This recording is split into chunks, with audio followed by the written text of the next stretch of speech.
نحمده ونصلي ونسلم على رسوله الكريم اما بعد فاعوذ بالله من الشيطان الرجيم بسم الله الرحمن الرحيم ولا تقولوا لمن يقتل في سبيل الله اموات بل احیاء ولکن لا تشعرون صدق اللہ مولانا العظیم وبلغنا رسوله النبی الامین المختار الکریم ونحن على ذلك لمن الشاہدین والشاکرین والحمد للہ رب العالمین۔ سب سے پہلے مذہب اہل سنت والجماعت یعنی کہ مسلک اعلیٰ حضرت کے قدیم دستور کے مطابق ہم سب کے آقا و مولا حضور سراپا نور سیدنا محمد رسول اللہ صلی اللہ تعالی علیہ وآلہ وسلم کی بارگاہ پر نور میں جی لگا کر درود پاک کی نظریں پیش کر لیں۔ اللہم صلی علی سیدنا مولانا محمد معدن الجود والکرم وعلا آلہ واصحابہ وبارک وسلم صلاة والسلام علیکہ یا رسول اللہ صلی اللہ تعالی علیہ وآلہ وسلم۔ نبی اور آل نبی پر ایک بار اور محبت سے جی لگا کر درود پاک کی نظریں پیش کر لیں۔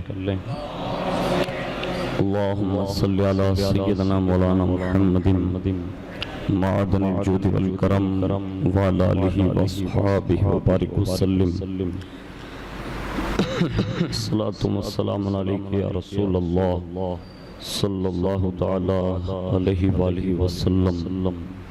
حصول برکت کے لیے ایک بار اور محبت سے جی لگا کر درود پاک پڑھیں۔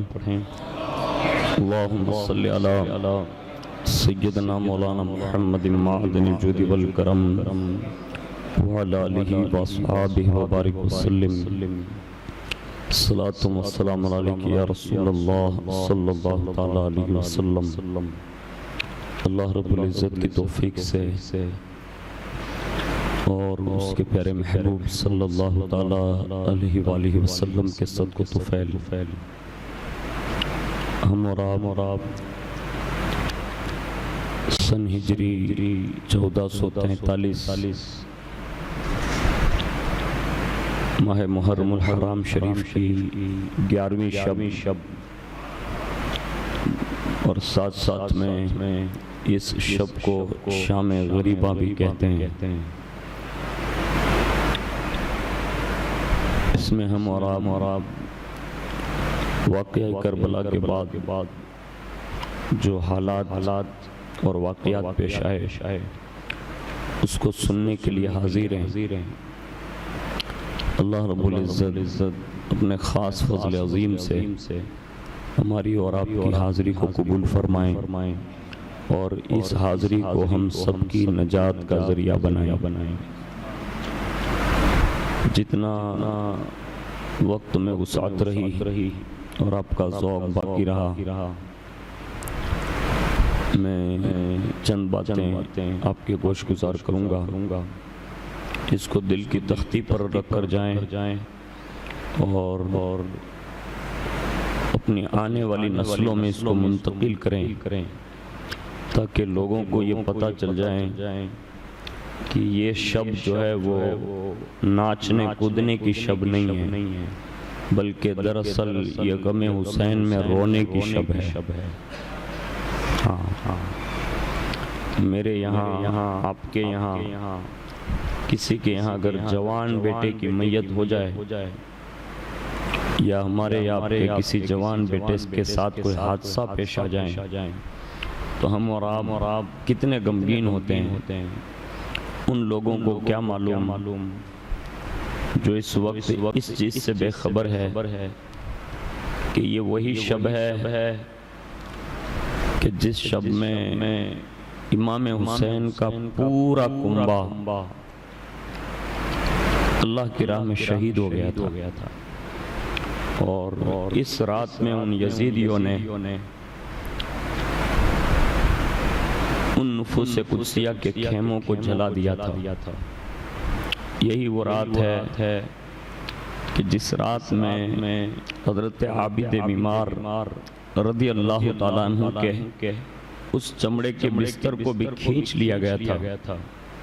یہی وہ رات ہے جس رات میں حضرت سکینہ رضی اللہ تبارک و تعالیٰ عنہ کے چہرے پر ان یزیدیوں نے تھپڑے ماری، تماچے مارے، جس کا ہم اور آپ کیا تصور لا سکتے ہیں، لیکن حالات بڑے سنگین ہیں اور لوگ علم سے بہت دور ہو گئے۔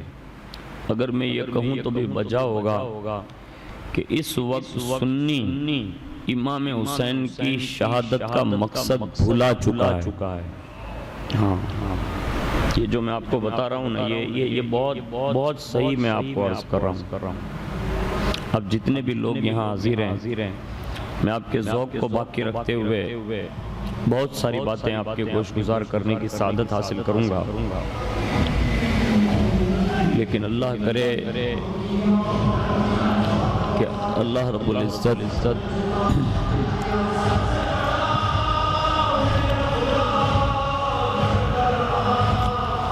ایک مرتبہ درود شریف پڑھ لیں۔ اللہم صلی علی سیدنا مولانا محمد معدن الجود والکرم وعلی آلہ واصحابہ وبارک وسلم۔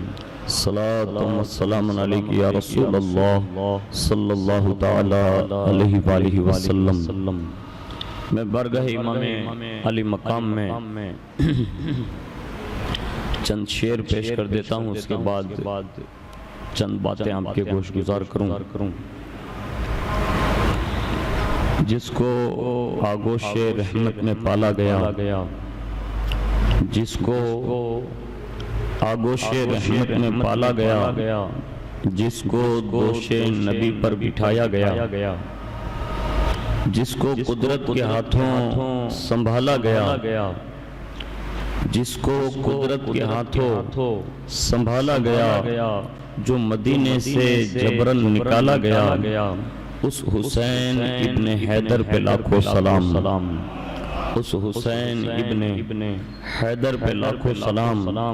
اور جس کو فرشتے جھولا جھولاتے رہے، جس کو فرشتے جھولا جھولاتے رہے، لوریاں دے کے نوری سلاتے رہے، جس کو سینے سے آقا لگاتے رہے، جس پہ صفاق خنجر چلاتے رہے، اس حسین ابن حیدر پہ لاکھوں سلام۔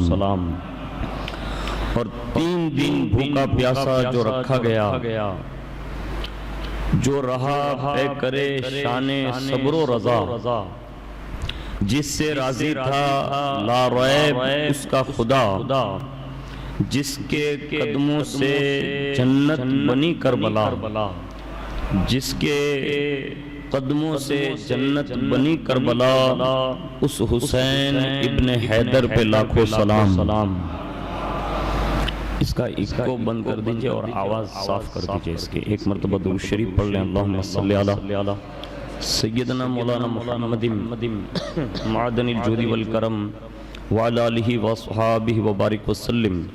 صلاۃ و سلام علیک یا رسول اللہ صلی اللہ تعالی علیہ وآلہ وسلم۔ جو جوانان جنت کا سالار ہے، جس کا نانا 2 عالم کا سردار ہے، جو سراپائے محبوب غفار ہے، جس کا سر دشت میں زیر تلوار ہے، اس حسین ابن حیدر پہ لاکھوں سلام۔ اور جس نے حق کربلا میں ادا کر دیا، جس نے حق کربلا میں ادا کر دیا، اپنے نانا کا وعدہ وفا کر دیا، گھر کا گھر سب سپرد خدا کر دیا، کر لیا نوش جس نے شہادت کا جام، اس حسین ابن حیدر پہ لاکھوں سلام، اس حسین ابن حیدر پہ لاکھوں سلام۔ ایک مرتبہ بڑی محبت سے درود شریف پڑھ لیں۔ اللہم صلی علی سیدنا مولانا محمد معدن الجود والکرم وعلی آلہ وصحابہ وبارک وسلم صلاۃ و سلام علیک یا رسول اللہ صلی اللہ تعالی علیہ وآلہ وسلم۔ میں نے آج جمعۃ المبارکہ میں ایک حدیث شریف کا مفہوم آپ کے سامنے پیش کیا تھا۔ اس کا بقیہ مفہوم جو امام حسین رضی اللہ تعالیٰ عنہ کی شہادت کے وقت جو یہ مکمل ہوا، اس کا ایک مفہوم پیش کر دوں، اور امام حسین کی شہادت کی یہ خبر مدینہ شریف یا دیگر جگہوں پر کیسے پہنچی، تو اس کے بھی کچھ واقعات ہیں، وہ بھی آپ سنیے اور اس پہ تھوڑا عزم رکھیے گا۔ اس کی وجہ یہ ہے کہ ہم اور آپ کبھی کبھی کچھ لوگوں کو دیکھ کے بھی بہک جاتے ہیں، کہیں زیادتی دیکھ لی، کہیں بڑے لوگوں کو دیکھ لیا، تو ہمیں یہ وچار ہوتا ہے کہ یہ لوگ صحیح ہے کہ یہ صحیح ہے، ایسا اچنبھا ہوتا ہے۔ یہ ہر زمانے میں ہوا ہے۔ صلح حدیبیہ کا نام آپ نے سنا ہوگا، جو حضور کی ایک صلح تھی کفار سے، اور اس میں مسلمانوں کے لیے سخت پابندی تھی کہ وہ مکہ نہیں جا سکتے۔ تو اس وقت فاروق اعظم جیسا جلیل القدر صحابی رسول حضور سے پوچھتے ہیں کہ حضور کیا ہم حق پر ہیں؟ تو حضور نے فرمایا بے شک ہم حق پر ہیں۔ کہا کہ آپ اللہ کے آخری نبی ہیں؟ حضور نے فرمایا ہاں میں نبی آخر الزماں بن کر آیا ہوں۔ کہا محبوب جو آپ پر قرآن نازل ہوا ہے کیا وہ قرآن حق ہے؟ فاروق اعظم نے کہا ہاں حق ہے۔ یہ حضور نے کہا ہاں حق ہے عمر۔ اتنے میں صدیق اکبر نے اسے ہاتھ جھڑکا عمر کا اور کہا عمر تو کن سے بات کر رہا ہے؟ یعنی رسول اللہ سے یہ بات کر رہا ہے؟ سن، یہی نبی برحق ہے، یہی قرآن حق ہے، یہی دین حق ہے۔ تو کہا ابو بکر یہ جو حالات بن رہے ہیں، تو کہا حضور نے جو کہا ہے نا وہی حق رہے گا اور وہ ہو کر رہے گا۔ تو کہا ابو بکر حضور نے تو کہا تھا ہم عمرہ کریں گے، یعنی حضور نے کہا تھا ہم عمرہ کریں گے، تو عمرہ تو ہوا نہیں۔ تو ابو بکر نے فرمایا حضور نے کب کہا تھا کہ ہم اسی سال کریں گے؟ یعنی حضور نے یہ تھوڑا کہا تھا کہ اسی سال کریں گے، لیکن جو حضور نے کہا ہے وہ حق ہے۔ اور اس کے بعد اللہ نے یہ مژدہ سنایا اِنَّا فَتَحْنَا لَكَ فَتْحًا مُبِينًا۔ اللہ نے فتح عظیم عطا فرمائی، اور حضور کئی سو صحابہ کے ساتھ مکہ کے فاتح اعظم بن کر مکہ میں داخل ہوتے ہیں، اور اللہ نے اسلام کو فتح یابی عطا فرمائی۔ یعنی ایسا منظر ہوتا ہے۔ ایسا ہی کربلا میں جب امام حسین پہنچے نا، کربلا میں مطلب یہ پڑاؤ ڈالا، اور جب حالات ایسے بن گئے نا کہ آپ کو روک لیا گیا اور کئی لشکر آمنے سامنے مطلب آ رہے ہیں، تو حضرت علی اکبر رضی اللہ تعالی عنہ نے بھی یہی سوال کیا تھا کہ ابا ہم حق پر ہیں؟ یعنی اتنے سارے لوگ ہماری مخالفت میں آ رہے ہیں، تو کیا ہم حق پر ہیں؟ امام حسین نے فرمایا علی اکبر بے شک ہم حق پر ہیں، یعنی ہم ہی لوگ سچے لوگ ہیں۔ تو مولا علی اکبر نے یہ عرض کیا تھا، کہا بابا جب ہم حق پر ہیں نا تو جو ہوگا وہ دیکھا جائے گا۔ یہ یعنی سچے لوگ جو ہے نا اس کو کسی چیز سے مطلب یہ پسپا ہونے کی ضرورت نہیں ہے، حالات بدلیں گے، اس سے بھی زیادہ خراب حالت ہو سکتی ہے۔ ہم اور آپ جو دیکھ رہے ہیں نا اس سے بھی خطرناک حالات آئیں گے، اس لیے کہ ہم جس دن کی طرف بڑھ رہے ہیں نا، یعنی ایام جو آئیں گے نا، اب وہ اچھے دن کے لیے انتظار نہ کریں۔ حضور نے فرمایا میری امت پر ایسے ایسے حالات آئیں گے، اور بارش کی طرح برسات کی طرح فتنے برسیں گے۔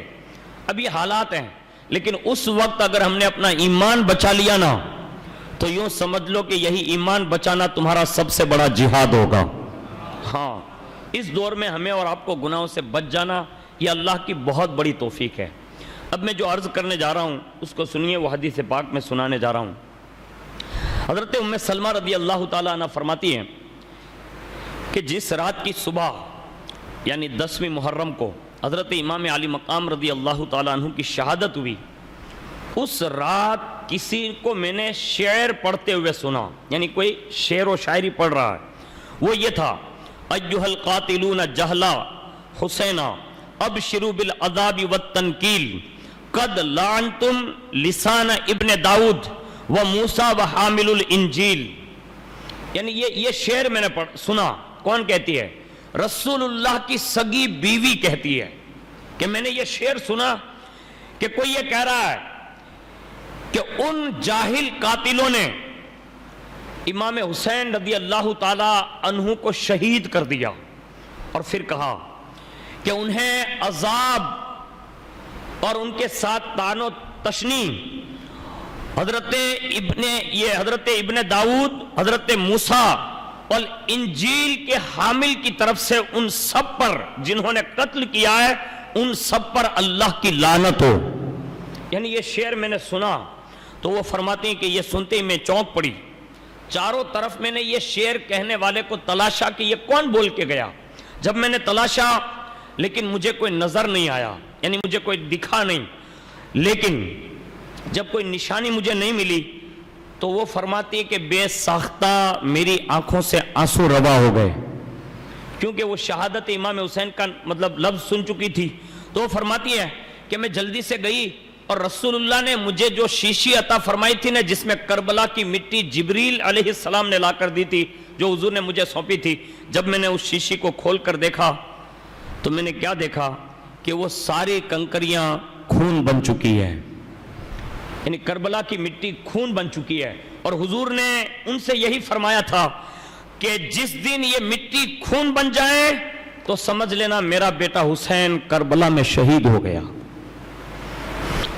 یہ رسول اللہ کی بیوی کو رسول اللہ امام حسین کے ظاہری زمانے میں یہ نشانی بتا کر گئے تھے، اور انہوں نے پھر امام حسین کا غم یوں تازہ کیا کہ انہوں نے آنسو بہائے. اور اس کے سوا حضرت ابن عباس یہ رسول اللہ کے خاندان کے شہزادے ہیں، یعنی بنو ہاشم میں ان سے بڑا علم والا کوئی نہیں گزرا. اتنے بڑے عالم تھے وہ اور مفسر تھے حضرت ابن عباس. وہ فرماتے ہیں کہ میں نے ایک دن دوپہر کے وقت حضور کو خواب میں دیکھا تو آپ کے سر اقدس یعنی داڑھی مبارک اور ریش مبارک پر، بال مبارک پر گرد و غبار ہے، خون ہے، اور آپ کے ہاتھ میں ایک شیشی ہے وہ خون سے بھری ہوئی ہے. میں نے عرض کیا یا رسول اللہ میرے ماں باپ آپ پر قربان، یہ شیشی میں خون کیسا؟ آپ کی داڑھی اور آپ کا چہرہ انور گرد و غبار اور خون سے آلود ہے، یہ حال کیسا ہے؟ حضور نے اس وقت آپ دیدہ ہو کر یعنی روتے ہوئے ارشاد فرمایا، آج صبح سے لے کر اتنے وقت تک میں میرے بیٹے حسین اور ان کے شہیدوں کا خون اکٹھا کر رہا تھا. یعنی یہ خون جو آپ دیکھ رہے ہیں یہ انہی کا خون ہے. اور حضرت ابن عباس فرماتے ہیں کہ یہ بات جب میں نے سنی نا تو میں چونک کر اٹھ پڑا. جب شہادت امام حسین کی خبر ان تک آئی اس وقت وہ فرماتے ہیں کہ میں نے جب خواب کو ملایا نا تو وہ وہی دن تھا جس دن امام حسین کربلا میں شہید کر دیے گئے. یعنی یہ خواب میں نے اسی وقت دیکھا. آپ اندازہ لگا سکتے ہیں کہ یہ صحابہ اور امہات المؤمنین کے ان خوابوں کے ذریعے ہمیں اور آپ کو یہ اطلاع ملنی چاہیے اور ہمیں یہ سمجھ آنی چاہیے کہ 10ویں محرم کا دین امام حسین کی شہادت کا دین ہے، جو انہوں نے صرف اور صرف اسلام کے نام پر انہوں نے قربانی پیش کی دین بچانے کی خاطر. اور آگے سنیے، ایک عورت کا بیان ہے نازیہ عزمیہ، وہ کہتی ہیں کہ جس دن امام حسین رضی اللہ تعالی عنہ شہید ہوئے، یعنی جس دن آپ کی شہادت ہوئی، اس کے دوسرے روز یعنی 11ویں دن صبح کے وقت لوگوں نے جب اپنے برتن کھولے یعنی باسن، تو ہر برتن کے اندر خون بھرا ہوا تھا. ہاں تیسرا سنیے، امام حسین کی شہادت کے بعد یہ آسمان جو ہے نا یہ تاریک ہو گیا، یعنی باقاعدہ ایک دم اندھیرا، چاند اور سورج بھی چھپ گئے. یعنی ایسی تاریکی چھا گئی کہ دین کے اجالے میں بھی تارے نظر آ گئے، یعنی اتنا مطلب اندھیرا ہو گیا.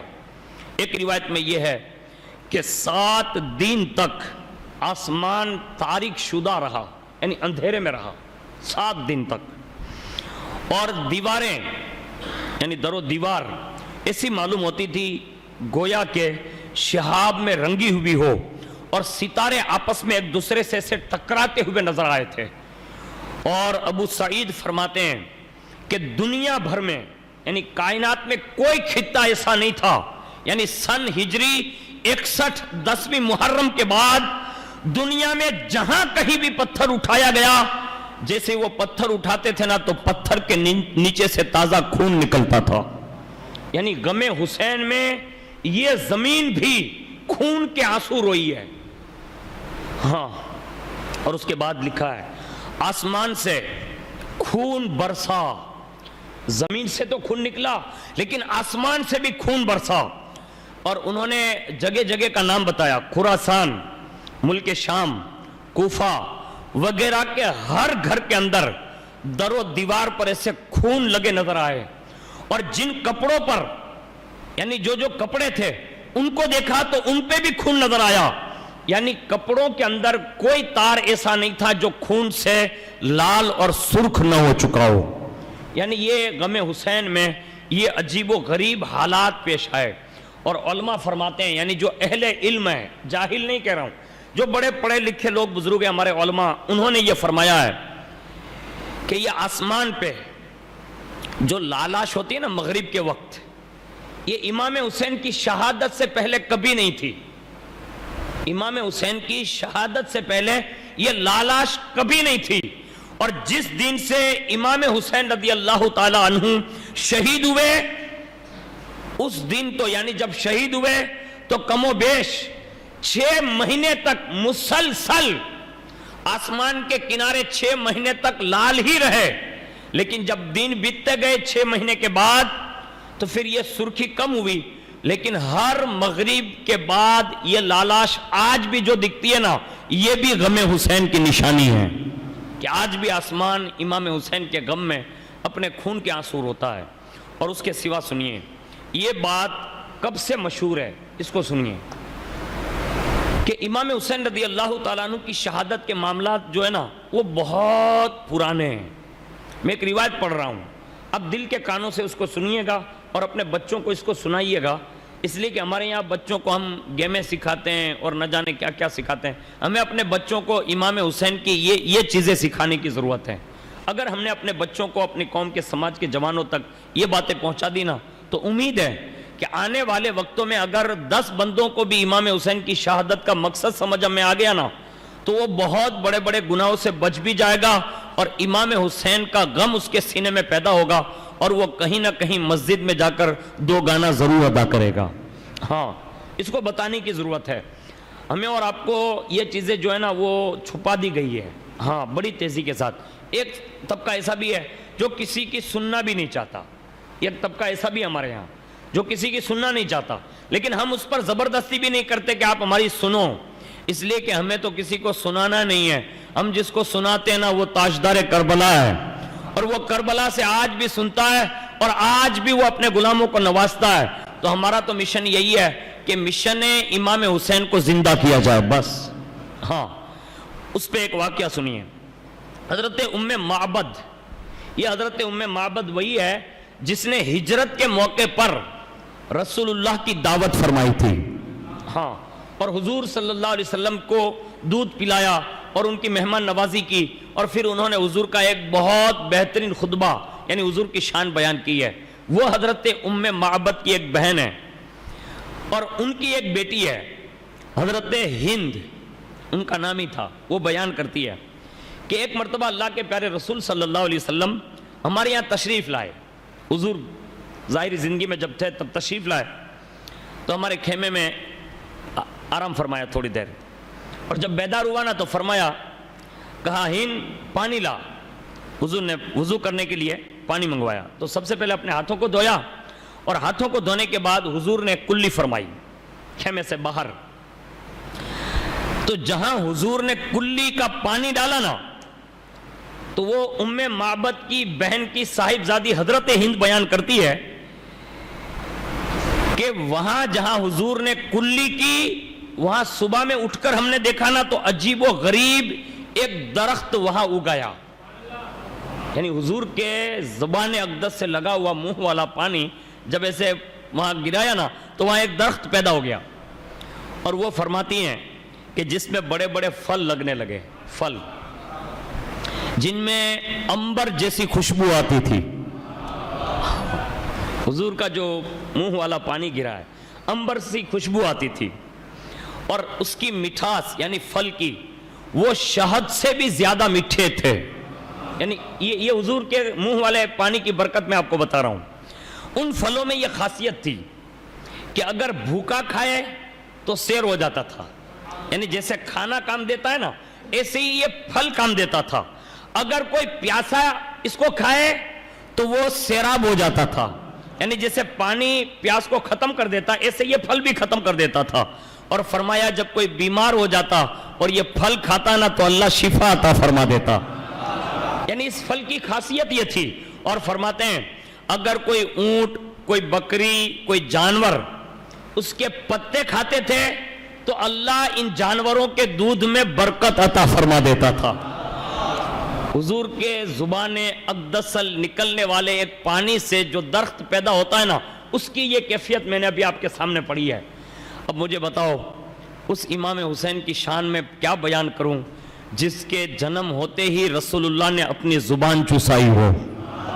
یعنی کائنات کا وہ کیسا عظیم شہزادہ ہوگا کہ جس کو رسول اللہ نے اپنے سینے تک لا کر اپنا لعاب دہن جو عطا فرمایا ہو۔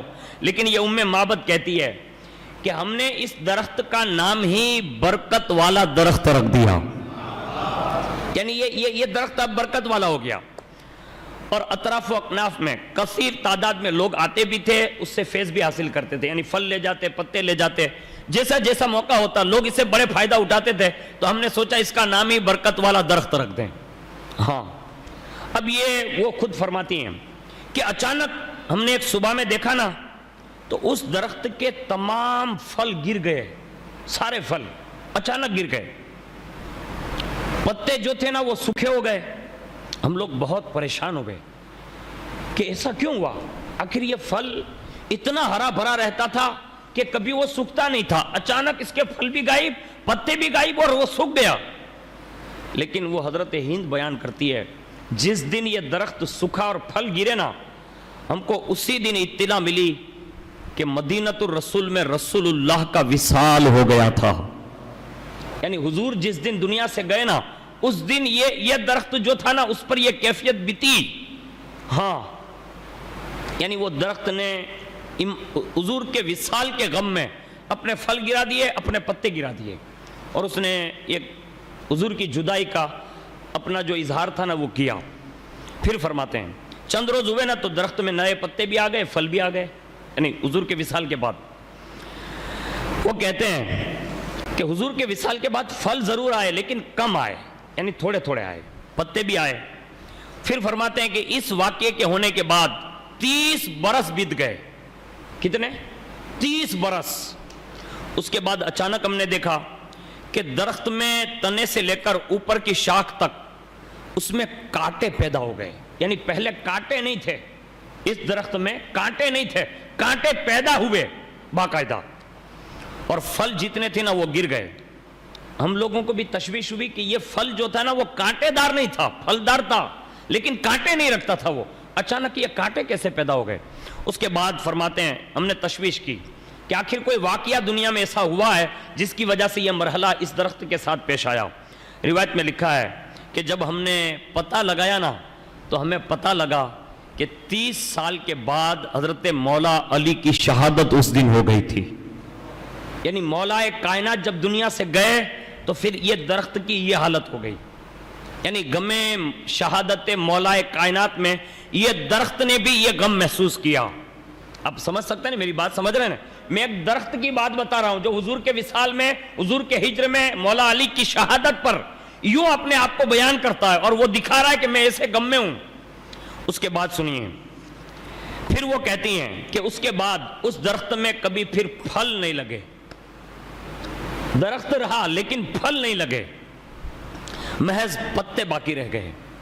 ہم لوگ اس پتوں سے بھی فیض حاصل کرتے رہے ایک زمانے تک کہ اس میں جو بھی برکتیں ملتی وہ ہم پاتے، لیکن کچھ دنوں کے بعد ایک صبح میں ہم نے دیکھا کہ اس مبارک تنے کے اندر سے، یعنی درخت جو کھڑا تھا نا اس کا تنا جس کو بولتے ہیں نا درخت کا مین جو تھڑ ہوتا ہے، اس کے اندر سے ہم نے دیکھا کہ تازہ تازہ ترین خون ٹپک رہا ہے،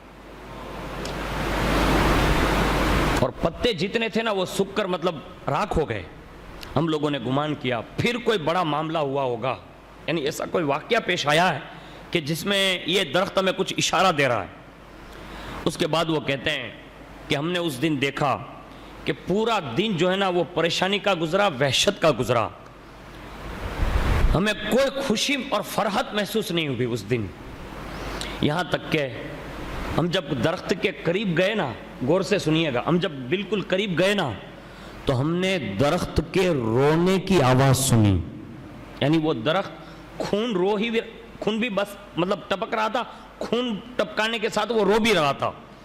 ہم لوگوں کو اور وحشت بڑھ گئی، یہاں تک کہ وہ حضرت ہند کہتی ہے کہ 2 دن مکمل ہوئے نا، اس کے بعد ہمارے پاس یہ خبر پہنچی کہ یعنی 12 محرم کو، کہ ہمیں یہ پتہ چلا کہ 10 محرم کو امام حسین کو شہید کر دیا گیا ہے۔ یعنی یہ غم حسین میں رونے والا میں نے ایک درخت آپ کے سامنے پیش کیا ہے۔ ہاں، اس کے سوا کائنات میں امام حسین کے نام پر کوئی ذرہ ایسا نہیں ہے جس نے خون کے آنسو نہ بہائے ہو۔ یہاں تک کہ رسول اللہ کو لوگوں نے روتے دیکھا، انبیاء کرام کے بڑے بڑے اولو العزم پیغمبروں کو بھی لوگوں نے روتے دیکھا۔ یعنی یہ وہ دن تھا جس میں سب نے غم کے آنسو بہائے۔ اور اس کے سوا وہ کہتے ہیں کہ امام حسین اور ان کے ساتھیوں کی جو شہادت ہوئی اس کا ہمیں پتہ چلا اسی دن۔ پھر وہ درخت جو ہے نا وہ سوکھا، وہ رویا، وہ خون بہایا، پھر وہ کبھی ہرا بھرا نہیں ہوا۔ یعنی اس دن سے امام حسین کے غم میں اس نے اپنے آپ کو جو ہے وہ غم حسین میں مٹا لیا۔ اب آپ اندازہ فرما سکتے ہیں کہ وہ درخت نے ہمیں اور آپ کو یہ بات بتائی کہ غم حسین میں یہ سب کچھ نہیں کیا جاتا تو جو آج لوگ کر رہے ہیں، بلکہ غم حسین میں اپنے آپ کو مٹا لیا جاتا ہے۔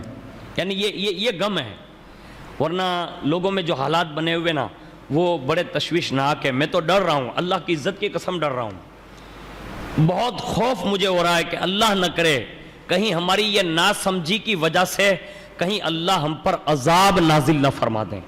ہاں، اس لیے کہ ہم دن کے ساتھ کھلواڑ کر رہے ہیں، کھلا کھلواڑ کر رہے ہیں۔ ابھی میں نے جمعہ میں ایک بات بتائی، آپ کو حیرت ہوگی کہ یہ کالے کپڑے والوں کو اور ہم لوگوں کو دیکھ کر کافر اور مشرک بھی اب یہ کہنے لگے کہ یہ سفید کپڑے والے جو ڈھول تاشے بجا رہے اور ٹھیکڑے مار رہے یہ صحیح ہے کہ یہ شیعہ لوگ صحیح ہے۔ میں جو آپ کو بتا رہا ہوں میں کسی کے ویروਧ میں نہیں کر رہا ہوں، آپ کو سمجھانے کی ایک جسارت کر رہا ہوں کہ آج حالات یہ بن چکے ہیں کہ لوگ اب تشویش میں ہیں۔ اب یہ ہم لوگ جو یہاں بیٹھے نا، کوئی یہاں آ کے یہ دیکھ لے کہ یہ کیا 11ویں رات میں تو یہ سب یہ کر رہے ہیں، وہاں کالے کپڑے والے یہ کر رہے ہیں اور یہ مولانا لوگ یہ کر رہے ہیں، تو اس میں صحیح کون ہے؟ اب تو 3 گروپ ہو گئے نا۔ تو میں آپ کو آسانی سے اتنا تو سمجھا سکتا ہوں، جو میں اس وقت کام کر رہا ہوں نا وہ میرے امام حسین نے کربلا میں بھی کیا ہے۔ یعنی لوگوں کو تقریر کر کے سمجھایا کہ میں حسین ابن علی ہوں، مجھے سمجھ لو بھی، اور ان کو قرآن اور حدیث کے واقعات بتائے، اپنی فضیلتیں بتائی۔ آج ہمارے اور آپ کے پاس شیعہ لوگوں کی تقریر سننے کا وقت ہے لوگوں کو۔ میں کہتا ہوں اگر غیرت سنیت باقی ہوتی نا اونا والوں کے پاس تو کوئی شیعہ کمان پر کھڑے رہ کر تقریر نہیں کرتا، کوئی سنی تقریر کرتا نا بھائی۔ ہاں، لیکن ہمیت مر گئی، ہمارے دل جو ہے نا وہ مردہ ہو گئے۔ اب میں ہی نہیں کہہ رہا ہوں سو رہے ہیں، مردہ ہو گئے، اور ہماری مردہ دلی کی وجہ سے آج ہمیں اپنے دین کی باتیں بھی سمجھنے سے ہم قاصر ہو گئے۔ اب آگے سنیے، امام حسین کی شہادت کی خبر مدینے کیسے پہنچی، اس کو بھی سننے کے قابل ہے۔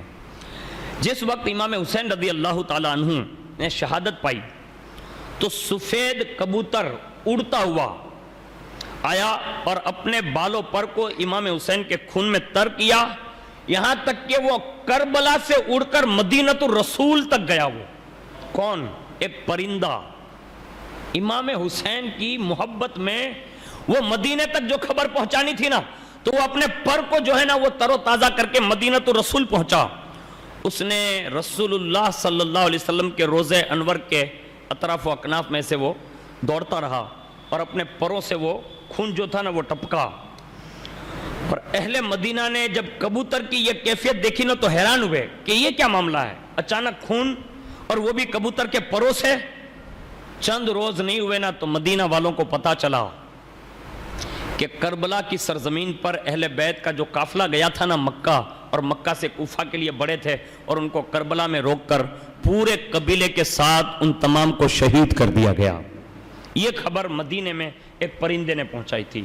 اور آگے سنیے، امام حسین رضی اللہ تعالی عنہ نے بعد وصال بھی، یعنی شہادت کے بعد بھی اسلام پھیلایا ہے۔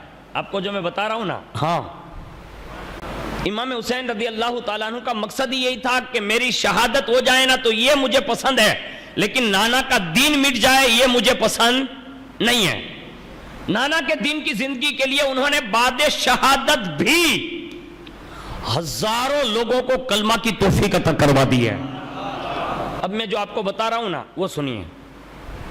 ایک یہودی ہے، اس کی ایک لڑکی ہے، اس کی ظاہری شکل و صورت جو تھی نا اس یہودی کی بچی کی، وہ یہ تھی کہ وہ آنکھوں سے نابینا ہو گئی تھی۔ آنکھوں سے کیا ہو گئی تھی؟ نابینا ہو گئی تھی۔ ہاتھ پیر اس میں کوڑ پڑ گیا تھا۔ کوڑ سمجھتے نا، جس سے یہ چمڑی خراب ہو جاتی ہے اور باقاعدہ آدمی گلنے لگتا ہے، اس میں مرض پیدا ہو گیا اس کو، یہودی کی لڑکی کو۔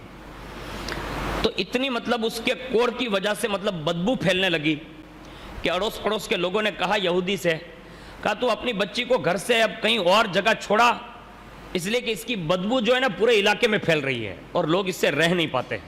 آخرکار وہ یہودی بیچارہ مجبور ہوا اور اس نے کیا کیا، کہا ٹھیک ہے میں اپنی بچی کو اپنے باغ میں رکھوں گا۔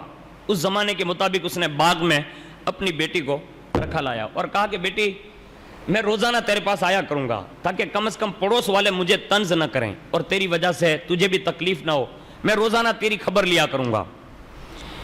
ایک دن عجیب اتفاق یہ ہوا کہ یہودی تو باغ میں چھوڑ آتا تھا، روزانہ مطلب وہیں جاتا بھی تھا، بیٹی بیچاری وہیں زندگی گزارنے لگی۔ ایک دن عجیب اتفاق ایسا ہوا کہ وہ شام کے وقت باغ میں آ نہیں سکا، مطلب کسی وجہ سے کام میں مصروف ہو گیا، نہیں گیا۔ لڑکی بیچاری تنہا اس درخت کے نیچے جہاں اس کے باپ نے کٹیا بنائی تھی وہیں رہتی تھی وہ۔ اس نے ایک رات وہاں گزاری۔ صبح کے وقت لڑکی نے قریب میں ایک درخت جو تھا نا اس پر کوئی آواز سنی۔ اندھی تو تھی، ہاتھوں سے لنجی تھی، کوڑ وغیرہ نکل چکا تھا، لیکن اس نے ایک پرندے کی آواز سنی اور وہ ایسی آواز تھی جس میں ایک رونے اور درد کی آواز تھی۔ پرندہ بولتا تھا لیکن اس میں درد تھا۔ اس سے ضبط نہیں ہو سکا، کس سے؟ اس بچی سے۔ وہ اپنے جسم کو گھسیٹتی ہوئی اس درخت کے نیچے پہنچ گئی جہاں سے یہ پرندے کی آواز آتی تھی، کان لگایا، وہاں چلی گئی۔ اگرچہ وہ نابینا تھی لیکن اپنے سر کو اس نے اسے اوپر کیا، درخت کے اوپر اٹھا کر رونے والے پرندے سے اس نے بات کرتے ہوئے کہا، متوجہ ہوئی، مطلب دیکھنے کے لیے کہ بھائی آنکھیں تو تھی نہیں لیکن وہ کہنے کے لیے کچھ متوجہ ہوئی۔ ابھی اس نے اسے آنکھیں بلند کی نا چہرہ، اچانک اس پرندے کے پر کے اندر سے ایک خون کا قطرہ گرا جو اس کی سیدھی آنکھ پر آیا۔ اچانک وہ پرندے کا خون کا قطرہ اس کی آنکھ پر آیا اور جیسے وہ خون کا قطرہ اس کی آنکھ میں ٹپکا، اسی وقت اس یہودی کی بچی کی پہلی آنکھ روشن ہو گئی۔ ہاں، اس کو سنیے گا، غور سے سنیے گا۔ پھر وہ کہتی ہے کہ میں نے وہ خون کا قطرہ جو میری ادھر لگا تھا نا اس کو میں نے لے کے مطلب ہاتھ کی طرف، مطلب جو لنجا ہو چکا تھا کوڑ کی وجہ سے، میں نے اس کو لیا اور اس کو میں نے اپنے ہاتھ پر ملنا شروع کیا اور جیسے وہ ملانا تو میں کیا دیکھ رہی ہوں کہ میری یہ آنکھ روشن ہو گئی تھی، تو میں کیا دیکھ رہی ہوں کہ میرا ہاتھ بھی درست ہونے لگا ہے۔ ہاں، اور اس کے بعد کہتی ہے وہ کہ میں نے پھر دیکھا اوپر، ایک آنکھ تو آ گئی تھی، میں نے دیکھا تو دوسرا قطرہ ٹپکا اور جیسے وہ دوسرا قطرہ ٹپکا تو اللہ نے مجھے دوسری آنکھ بھی روشن فرما دی، دو آنکھیں روشن ہو گئی۔ اب اس کے بعد وہ کہتے کہ میں نے اپنے جسم پر وہ قطروں کو ملنا شروع کر دیا، یعنی وہ خون جو تھا نا اس کو ایسے مل لیا اور جیسے خون ملانا تو اسی وقت میرا پورا جسم جس سے میں چل نہیں سکتی تھی، وہ پیر بھی اچھے ہو گئے، ہاتھ بھی اچھے ہو گئے، آنکھیں بھی روشن ہو گئی، میرا جسم بھی خوبصورت ہو گیا، ایسا لگتا تھا مجھے بیماری لگی ہی نہیں تھی، وہ شفایاب ہو گئی۔ اب لڑکی جو ہے اٹھی اور اس نے اپنے باپ کی تلاش کی باغ میں کہ میرا باپ آج آیا کہ نہیں، دیکھوں تو صحیح۔ اس نے تلاش کرنا شروع کیا، ارد گرد گھومتے گھومتے وہ دیکھ رہی تھی باپ کو، مطلب کہیں ہے کہ نہیں۔ اب وہ باغات کے درخت ابھی چلی رہی تھی نا، تو عجیب کہ دروازے سے اس کے باپ کو آتے دیکھا باغ کے اندر، تو وہ پہچان نہیں سکا، کیونکہ اس کی بیٹی تو اندھی ہے، اس کی بیٹی تو ہاتھ پیر وغیرہ سے کوڑ نکلا ہوا لنجی ہے، اس کو تو فکر ہی نہیں تھی۔ اس نے باغ میں اجنبی عورت کو دیکھا نا تو اس کو اجنبی لگا۔ اس نے کہا کہ بہن، میری ایک بچی یہاں تھی اس باغ میں، آپ نے دیکھا؟ میں چھوڑ کے گیا تھا لیکن آج آ نہیں سکا رات میں، تو میری بیٹی تو وہیں درخت کے نیچے نہیں ہے، تو آپ نے دیکھا؟ بس اتنا سنا نا تو لڑکی نے کہا، ابا مجھے نہیں پہچانتے؟ کون کہتی؟ وہ بچی کہتی، کہا بابا مجھے نہیں پہچانا؟ تو کہا آپ کون ہیں؟ کہا میں تمہاری وہی اپاہج لڑکی ہوں، میں تمہاری بچی ہوں جو تم چھوڑ کے گئے تھے، آج رات آئے نہیں۔ کہا بیٹی تو ہے؟ جب بیٹی کو یہ مرض سے مطلب پاک اور صاف دیکھا نا، مطلب ایک دم شفایاب دیکھا نا، تو اس کے دل کے دریچے جو تھے نا وہ کھل گئے، اور وہ جو درد تھا نا وہ غائب ہوا، ایک خوشی کی لہر دوڑی، آنکھوں سے آنسو نکل آئے۔ کہا بیٹی تو؟ کہا ابا میں ہی تمہاری بیٹی ہوں۔ اب اس نے کہا کہ بیٹی تیری کیفیت یہ کیسے ہوئی؟ اب وہ بیٹی نے جو ہے نا وہ سارا واقعہ جو بیتا نا وہ اس نے سنا ڈالا، اور اس نے کہا اگر آپ بھی دیکھنا چاہتے ہیں نا تو چلیے اس درخت کے نیچے جس درخت کے نیچے اللہ نے مجھے شفا یاب بنایا ہے۔ یعنی اس کو لے گئی وہ، اور جیسے ہی وہ یہودی پہنچا وہاں اور اس نے وہ پرندے کو دیکھا، یہودی کہتا ہے مخاطب ہو کر اس پرندے سے، کہا تجھے مبارک ہو پرندے، تیرے رونے کے سبب مجھے تو نہیں معلوم، لیکن تو یہ بتا سکتا ہے کہ تیرے پروں کے نیچے سے جو خون کے قطرے ٹپک رہے ہیں، یعنی تیرے پنجوں سے اور پروں سے، یہ خون کے قطرے کیسے ہیں اور کن کے ہیں؟ اور یہ تیرے خون کے قطروں کی وجہ سے میری بیٹی کو شفا مل گئی ہے، اب تو یہ بتا سکتا ہے کہ یہ خون کے قطرے کن کے ہیں؟ اب سنیے، اللہ نے اس پرندے کو بولنے کی طاقت عطا فرمائی۔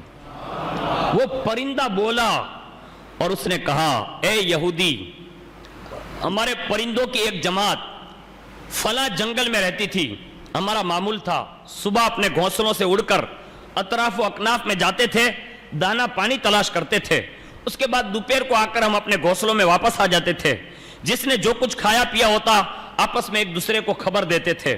اچانک ایک دن ہم نے ایک ندا سنی، آواز آئی، کنہوں نے سنی؟ پرندوں نے سنی۔ وہ کہتا پرندہ کہ ہم پرندوں نے یہ ندا سنی کہ آج کربلا کی سرزمین پر دوپہر کے وقت نواسہ رسول، لخت جگر بطول حضرت امام حسین رضی اللہ تعالی عنہ کو ان کے خاندان سمیت ان تمام کو شہید کر دیا گیا ہے، اور ان تمام نے شہادت کا جام پی لیا ہے۔ پرندہ کہتا ہے کہ ہمارے پرندوں کی جماعت نے جب یہ سنانا تو ہم سب نے اسی وقت درخت چھوڑا اور ہم سب کے سب وہیں سے اڑتے ہوئے سیدھے میدان کربلا پہنچ گئے۔ کون؟ پرندے۔ کہا ہم نے وہاں زمین کربلا پر پہنچے اور ہم نے دیکھا کہ وہاں تو بے آب و گیا وادی میں بھوکے پیاسے 3 دن کے خاندان رسول کے تمام شہدادوں کو شہید کر دیا گیا، اور ہم نے دیکھا کہ ان نفوس قدسیہ کے جسموں پر گھوڑے دوڑا دیے گئے، ان کے خیمے لوٹے جا رہے تھے، امام حسین کے سب جانثاروں کی لاشوں پر گھوڑے دوڑ رہے ہیں، اور بیویاں جو ہے نا وہ خیمے سے باہر ہیں، ان کے خیمے جل رہے ہیں، ان کے ساتھ جو ہے بڑا ظالمانہ سلوک کیا گیا۔ وہ پرندہ کہتا ہے کہ ہم سب نے جب یہ کیفیت دیکھی نا تو ہم سے رہا نہیں گیا، تو ہم تو پرندے تھے، ہم کیا کر سکتے تھے، لیکن ہم نے امام حسین رضی اللہ تعالیٰ عنہ کہ اس جسم اقدس کے قریب جا کر ان کے جسم ناز سے جو خون بہ رہے تھے نا، ہم نے اپنے آپ کو اس میں گرا لیا، یعنی ہم نے اپنے غم کا اظہار کیا کہ حضور ہم تو پرندے ہیں، کچھ کر نہیں سکتے، لیکن آپ کے غم میں برابر شریک ہیں، کیونکہ کربلا ایسی جگہ تھی کہ جہاں اطراف و اکناف میں تو مطلب دور دور تک خبر ہی نہیں تھی کہ امام حسین کے ساتھ یہ شہید ہے. لیکن یہ پرندے کہتے ہیں کہ ہم نے ان کے خون میں اپنے پر اور اپنے پیر جو ہے وہ لگا لیے, اور اس کے بعد امام حسین کے غم میں آنسو بہا کر ہم کربلا سے واپس یہیں آئے, اور میں اپنی جماعت سے اڑتا ہوا تیری باغ میں ابھی آ کر مطلب تھائی, اتنے میں تیری بیٹی کو یہ چیز مطلب میسر آئی, اور کہا کہ یہ میرا خون نہیں ہے. پرندے نے کہا یہ میرا خون نہیں ہے, یہ خون کے قطرے نواسہ رسول کے خون کے قطرے ہیں. اب امام حسین رضی اللہ تعالیٰ عنہ کے خون کی برکت سنیے. وہ یہودی کہتا ہے کہ پرندے سے جب میں نے یہ گفتگو سن لی کہ یہ امام حسین کے خون کے قطرے ہیں, تو وہ یہودی کہتا ہے کہ میں نے پھر اپنے باغ سے کربلا کی طرف رخ کیا اور امام حسین کی بارگاہ میں فریاد کی. کہاں سے؟ وہی باغ میں سے. میں نے کہا اے امام حسین, اگر آپ کے نانا جان حق پر تھے, آپ بھی حق پر تھے, اور آپ کے خون کے قطروں میں اگر اللہ نے یہ برکت رکھی ہے جس کی وجہ سے میری بیٹی کو شفا ملتی ہے, تو اے امام حسین آپ گواہ ہو جائیں, میں آج اسی وقت اپنی بیٹی کے ساتھ کلمہ شہادت پڑھ کے آپ کے نانا کا دین قبول فرماتا ہوں. یہ ہے خون حسین کی برکت, اس کو کہتے ہیں شہادت امام حسین. چند سال پہلے یہاں ہمارے یہاں ایک وہ براق بنتی ہے, اس کو جو بھی نام دیتے ہیں یہاں چوراہے پر, کیا کہتے ہیں اس کو؟ بلاکڑی. چند سال پہلے یہ یادگار باپو حیات ہے, ان کو آپ پوچھنا, ان سے کسی نے طنز کرتے ہوئے ایک جملہ کہا تھا, کیونکہ یہ ہمارے یہاں اسلام میں ہے ہی نہیں, یہ چیزیں ہیں ہی نہیں. تو حضرت فاطمہ کی تصویر نہیں ہوتی, حضرت زینب کی نہیں ہوتی, حضرت سکینہ کی نہیں ہوتی, ہمارے یہاں یہ دستور ہے ہی نہیں. یہ جو بنا ہوا تھا نا, اس کو دیکھ کر کسی نے یادگار باپو سے یہ پوچھا تھا ایک بار, جو انہوں نے مجھے میرے سامنے بیان کیا تھا, اب ان کو یاد ہو نہیں ہو اللہ بہتر جانے. کسی نے یہ پوچھ لیا تھا کہ یہ حضرت فاطمہ کی کیا لگتی تھی؟ معاذ اللہ رب العالمین. آپ کیا جواب دیں گے؟ بولیے, کیا جواب ہے ہمارے پاس؟ ہمارے پاس کوئی جواب نہیں ہے. اللہ سے ڈر جانا چاہیے. میں تو یہ کہتا ہوں, صحیح بتا رہا ہوں, یہ چیزیں جو ہے نا وہ ہمیں اور آپ کو خوفزدہ کر دینا چاہیے. حالات بڑے نازک ہیں, لیکن یہ امام حسین ہے جو میں آپ کو بتا رہا ہوں نا. امام حسین رضی اللہ تعالیٰ عنہ کے نام پر جو چیز کی جائے گی وہ شریعت کے دائرے میں رہ کر کی جائے گی. ہاں, ہمارے یہاں جو تعزیہ بھی ہے نا, اس کی بھی ایک حد ہے.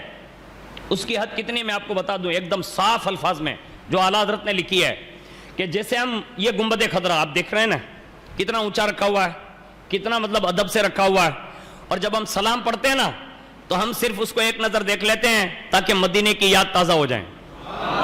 ہر جمعہ کو دیکھتے ہیں.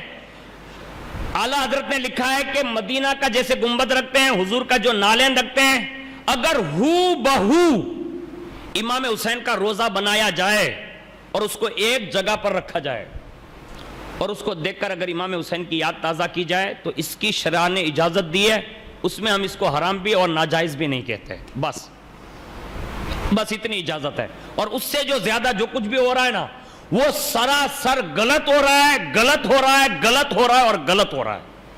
اب کوئی اس کو مانے یا نہیں مانے یہ اس کی سمجھ پر ہے, لیکن میں جو آپ کو عرض کر رہا ہوں نا, امام شہیدی اس لیے ہوئے تھے کہ نانا کا دین زندہ رہے.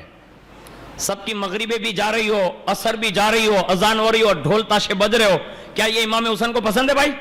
نہیں. یہ سب کھلواڑ ہو رہا ہے دین کے ساتھ, اور لوگوں کو بہکایا جا رہا ہے. امام حسین کے نام کا پردہ رکھ کر لوگوں کو گمراہ کیا جا رہا ہے. اللہ کے لیے اللہ سے ڈر جائیے, لوگوں کو بتائیے یہ امام حسین ہے. کہ یہودی اگر وہیں سے عریضہ پیش کرے نا اور کہہ دے کہ حضور آپ کے خون کی برکت یہ ہے کہ میں یہودی ہو کر کلمہ پڑھتا ہوں, یعنی کلمہ پڑھ کے بندہ مسلمان ہوتا ہے یار. ہاں, وہ مسلمان ہوا, پھر اس نے کیا کیا یہودی نے, سنو, وہ سیدھا اپنے گاؤں میں گیا اور اپنے پورے قبیلے کو جمع کیا, اور جمع کرنے کے بعد کہا لوگوں اسلام حق ہے. اب امام حسین کی غیرت جو ہے نا وہ پھر یوں انداز بتاتی ہے یہودی ہے, پہلے سے یہودی تھا, لیکن یہودی نے کلمہ پڑھ لیا, سارے گھر والوں قبیلے کنبے کو جمع کیا اور کہا سنو, میری بیٹی کو جو یہ شفا ملی ہے نا, یہ امام حسین کے صدقے میں ملی ہے. میں نے تو کلمہ پڑھ لیا ہے, میں بھی آپ کو دعوت دیتا ہوں, سب کلمہ پڑھو اور مصطفیٰ کے سچے غلام بن جاؤ. امام حسین نے بعد شہادت بھی لوگوں کے گھروں تک اسلام پہنچایا ہے. آج ہم اور آپ کہاں ہیں؟ کون سا اسلام پھیلا رہے بھائی؟ کوئی اسلام کی بات آپ نہیں کر رہے ہیں.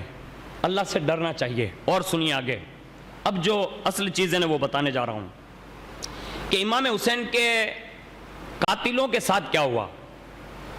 ہاں, اس لیے کہ حضور کے نواسے ہیں نا بھائی, امام حسین حضور کے نواسے ہیں, اور ان کے ساتھ یہ سلوک جو کیا گیا نا, اب ان کی سزا بھی سنیے. ہاں, اللہ پھر انتقام لیتا ہے نا تو پھر یوں لیتا ہے. امام حسین نے شہادت سے پہلے لوگوں کو کہا تھا, کہا لوگوں مجھے قتل نہ کرو, میں زندہ ہوں. یوں کہا تھا, میں زندہ ہوں, ابھی بھی توبہ کر لو, ابھی بھی, یعنی آخری وقت میں یہ کہا اب بھی توبہ کر لو, میں زندہ ہوں.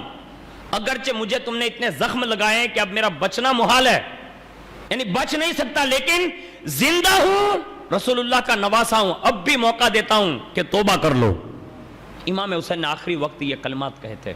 اب سنیے, لیکن وہ جن کے دل میں دنیا بس چکی تھی نا, آنکھوں میں صرف دنیا, مال مال مال مال اور مال, اس کے سوا کچھ نہیں, ان بدبختوں نے آپ کو شہید ہی کر دیا. لیکن سنیے, وعب الخزائی کے لڑکے کا بیان ہے, یہ خود بیان کرتا ہے کہ انتقال کے وقت میرے باپ کا چہرہ جو تھا نا وہ کالا ہو گیا. کون کہتا ہے؟ یہ وعب الخزائی کے لڑکے کا بیان ہے, یعنی اس کا لڑکا کہتا ہے کہ میرا باپ جب مر رہا تھا نا اس کا چہرہ کالا ہو گیا, میں نے انتہائی رازداری کے ساتھ, کسی کو پتہ نہ چلے, میں نے اس کو دفن کر دیا. کون کہتا ہے؟ اس کا بیٹا. لیکن اپنے باپ کی یہ کیفیت دیکھ کر میں بہت رنجیدہ بھی ہوا اور ملول بھی ہوا, یعنی آخر میرے باپ کے مرنے کے وقت یہ چہرہ کالا کیوں ہو گیا, یہ تشویش بڑی اس کو, فکر. وہ کہتا ہے ایک رات میں نے سپنا دیکھا, یعنی خواب دیکھا, میرے باپ کی شکل بہت ہی نورانی ہو گئی, عمدہ سفید نورانی لباس ہے. میں نے پوچھا اے باپ, اللہ رب العزت نے تیرے ساتھ کیا معاملہ کیا؟ اس نے جواب دیا, اللہ تعالیٰ نے مجھے بخش دیا, اللہ تعالیٰ نے مجھے بخش دیا. میں نے کہا لیکن مرتے وقت تو آپ کا چہرہ جو تھا نا وہ کالا ہو گیا تھا, اس کی وجہ, اور زبان بھی آپ کی گونگ ہو گئی تھی. میرے باپ نے ایک جواب دیا جو اس میں لکھا ہے. میں جو, ہم اور آپ جو امام حسین کا خطبہ پڑھتے ہیں نا, امام حسین کی شان بیان کرتے ہیں, سنتے ہیں, نعت خان نعت خانی منقبت پڑھتے ہیں, تو اب اس کا صلہ بھی کیسا ملتا ہے. سنیے, پہلا تو پوچھا کہ کہا آپ کا چہرہ کالا کیوں ہو گیا, تو ایک جرم اس نے بتایا. کہا بیٹا میرا جرم یہ تھا کہ میں شراب پیا کرتا تھا, یعنی یہ بری عادت تھی, شراب پینے کی وجہ سے میرا چہرہ جو ہے نا وہ کالا ہو گیا, زبان گونگ ہو گئی, اور اسی حالت میں تو نے مجھے قبر میں اتار دیا تھا. تو کہا کہ بابا کہ میں تو دیکھ رہا ہوں کہ اس وقت آپ کا چہرہ تو سفید ہے. تو کہا ہاں بیٹا, جب تو نے مجھے قبر میں اتارا نا تو میں نے کیا دیکھا کہ اللہ کے پیارے حبیب صلی اللہ علیہ وسلم تشریف لائے ہیں. ہاں, اور مجھے دیکھ کر فرمایا وعب الخزائی. میں نے ادب سے عرض کیا یا رسول اللہ میں وعبل ہی ہوں. تو حضور نے فرمایا تو نے جو میرے جگر گوشے بطول امام حسین رضی اللہ تعالیٰ عنہ کی شہادت کے متعلق جو تو نے شعر و شاعری کی ہے نا وہ مجھے اپنی زبان سے سنانا, یعنی امام حسین کی تعریف میں جو تو نے باتیں کہی ہے وہ سنانا. تو وہ کہتا ہے کہ میں نے یہ سنائی, اور جیسے میں نے حضور کو یہ سنایا نا, حضور امام حسین کی تعریف سن کر خوش ہو گئے. یعنی امام حسین کی باتیں میں نے جو اشعار کی صورت میں کہیں تو حضور خوش ہو گئے, اور حضور کی خوشی اتنی ہوئی کہ امام حسین کا نام سن کر حضور رونے بھی لگے. لیکن حضور خوش ہوئے ضرور, لیکن خوشی میں آنسو بہائے. اور پھر فرمایا وابل تو نے جو کہے نا وہ سچ کہا ہے, تو نے جو کہا وہ سچ کہا ہے. پھر فرمایا جا, اللہ نے میری وجہ سے تجھے معاف فرما دیا. اور پھر فرمایا کہ میرے چہرے کی طرف مطلب ہاتھ مبارک لگا, میرا چہرہ روشن ہوا, اور اپنا لباس, اب سن رہے میری بات, امام حسین کی تعریف کرنے پر وہ کہتا اس کا باپ کہا بیٹا یہ جو نورانی لباس تو دیکھ رہا نا یہ میرا نہیں ہے, یہ رسول اللہ نے اپنا لباس مجھے اتار کر عطا فرمایا ہے, اور اسی وقت سے میں یہ پہنے ہوئے ہوں. اب آپ اندازہ لگا سکتے ہیں کہ جنہوں نے تعریف کی تو حضور نے انعام بھی دیا, گناہ کیا نا تو سزا بھی آئی, اللہ کی طرف سے سزا بھی آئی. یہ دو چیزیں. اس کے سوا امام حسین رضی اللہ تعالیٰ عنہ کے ساتھ ان خبیثوں نے یہ 10واں دن جو بتا نا, تو 2 روایتیں ہیں جو میری نظر سے گزری ہیں کہ امام حسین کی آخری جو شہادت ہوئی نا تو وہ جمعہ کا دن تھا اور جمعہ کی نماز کا وقت تھا. یہ عام روایت ہیں, سب نے سنی ہے اور سب کو پتہ بھی ہے. دوسری روایت یہ ہے کہ امام حسین لڑتے لڑتے یہاں تک کہ عربی امارات میں جو ہے یعنی عراق سائیڈ میں عصر کا وقت بھی بہت جلدی ہو جاتا ہے. آپ سمجھ رہے ہیں میری بات, یعنی جیسے ہمارے یہاں تو 5:30 6 بجے ہوتا ہے نا, وہاں اتنا نہیں ہوتا, وہاں بہت جلدی ہوتا ہے. ہاں جیسے یو پی وغیرہ میں آپ آج بھی دیکھ لیں تو بہت جلدی عصر کی نماز وہاں ہوتی ہے, یعنی جو جتنا دور علاقہ اس حساب سے ہوتا ہے. تو آپ عصر تک لڑے, یہ بھی ہے ایک روایت. لیکن جیسے ہی حضرت امام حسین رضی اللہ تعالیٰ عنہ کی شہادت ہو گئی نا, اس کے بعد ان بدبختوں نے امام حسین کے ساتھ سب سے پہلے کیا کیا وہ سنیے. اس میں لکھا ہے کہ امام حسین کی شہادت کے بعد ابن سعد کے لشکر نے آپ کے جسم اقدس کے ساتھ بہت بڑی بے ادبی کی. وہ بے ادبیاں کیا کی؟ علامہ ابو اسحاق اسفرائینی لکھتے ہیں کہ عمر بن یزید نے آپ کے سر مبارک سے سب سے پہلے اس نے امامہ چھین لیا, یعنی نکال لیا. یزید بن شبل نے آپ کی چادر مبارک چھین لی, یعنی شہادت کے بعد. سنان بن انس نجفی نے آپ کی مبارک انگوٹھی نکال لی اور زیرہ اتار لی. اور محمد ابن اشعث کندی جو تھا اس نے معاذ اللہ امام حسین کا جو لباس تھا نا اس کو نکال لیا. لیکن معاذ اللہ یہ ہرگز نہ سمجھیں کہ امام حسین رضی اللہ تعالیٰ عنہ کا لباس اتار لیا تو معاذ اللہ وہ برہنہ تھے, نہیں. امام حسین نے جنگی لباس جو پہنا تھا نا وہ اتارا. اندر امام حسین نے اپنے شہادت کے خیمے سے نکلنے سے پہلے اندرونی لباس جو نکالا جو تھا نا وہ آپ کے جسم اقدس پر باقی ہی رہا, یعنی آپ کی بے ستری نہیں ہوئی. اس کو ہمیشہ اپنے ذہن میں رکھیں.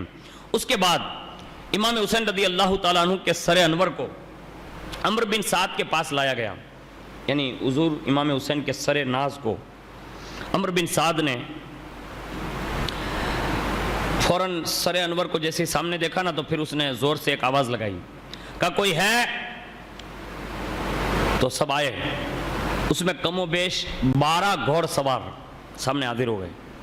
اس بدبخت نے امام حسین کے سر انور کو تن اقدس سے جدا کروا کے بعد اس نے ان 12 لوگوں کو کہا کہ تم سب جاؤ اور امام حسین کے جسم اقدس پر گھوڑے دوڑا دو. ان بدبختوں نے رسول اللہ صلی اللہ علیہ وسلم کے اس عظیم الشان نواسے کے جسم اقدس پر اور جتنی بھی لاشیں پڑی تھی ان سب پر ان بدبختوں نے گھوڑے دوڑا دیے.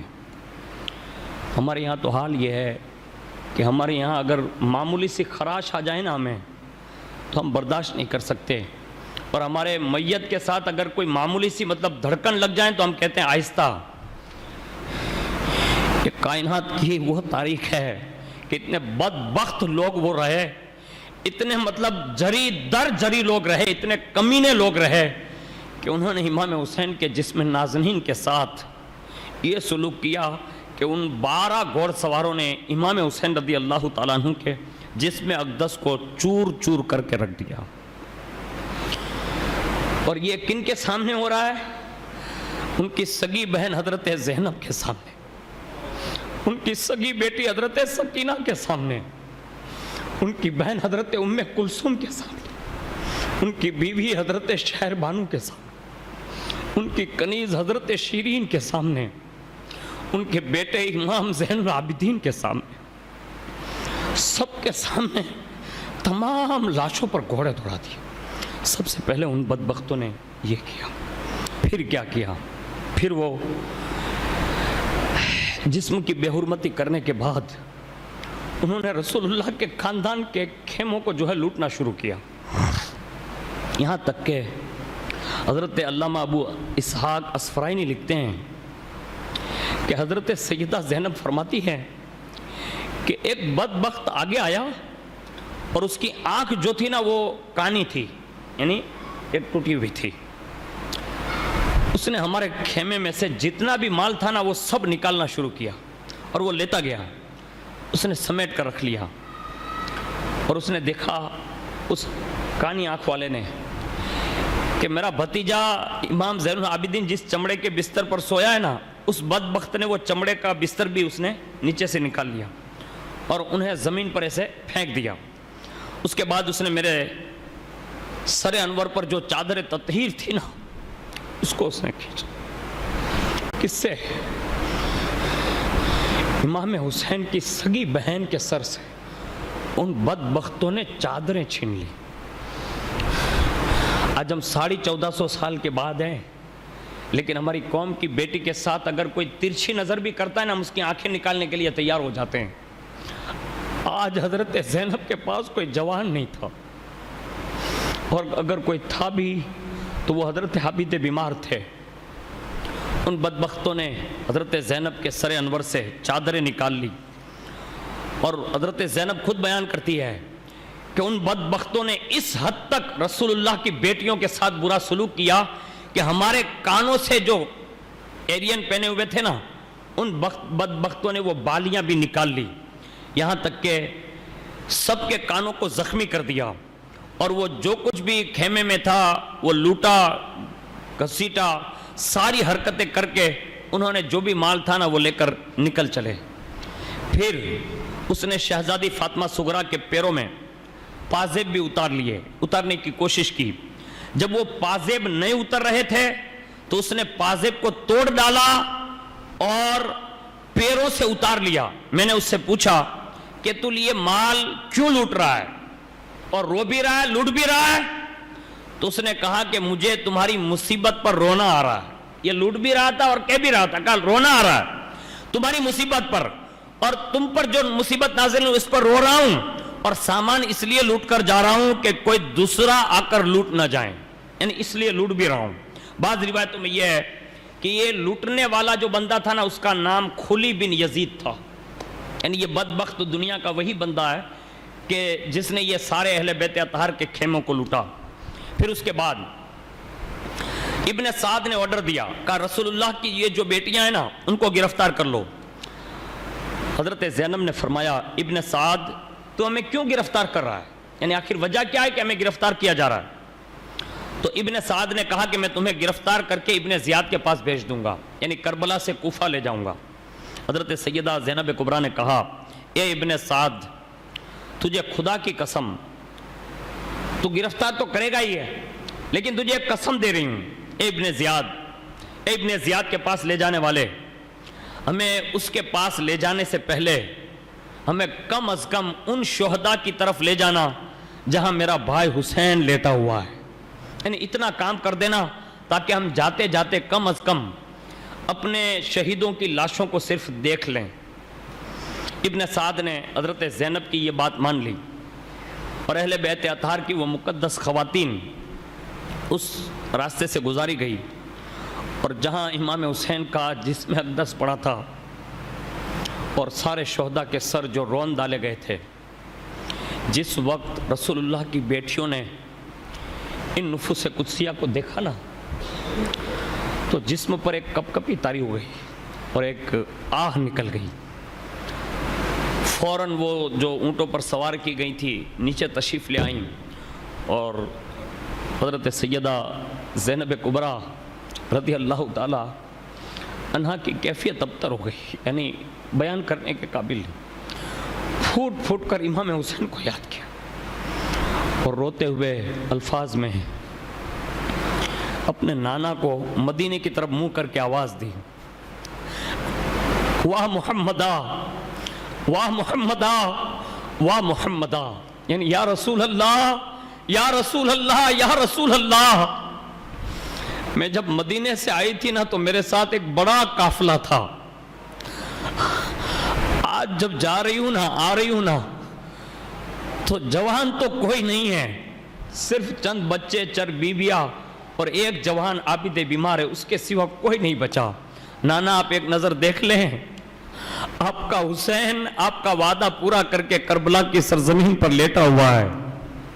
یہ کیفیت میں حضرت زینب نے حضور کو وہاں سے یاد کیا، اور اس کے بعد لکھا ہے کہ جیسے ہی حضرت زینب رضی اللہ تعالی عنہا نے ابھی یہ جملے کہے، اتنے میں ایک غیبی آواز آئی، ایسا لگتا تھا کہ وہ آواز امام حسین کی آواز تھی، اور فرمایا بہن زینب صبر کر، اس لیے کہ آج میرا امتحان ختم ہو گیا ہے، اب تیرا امتحان شروع ہو گیا ہے۔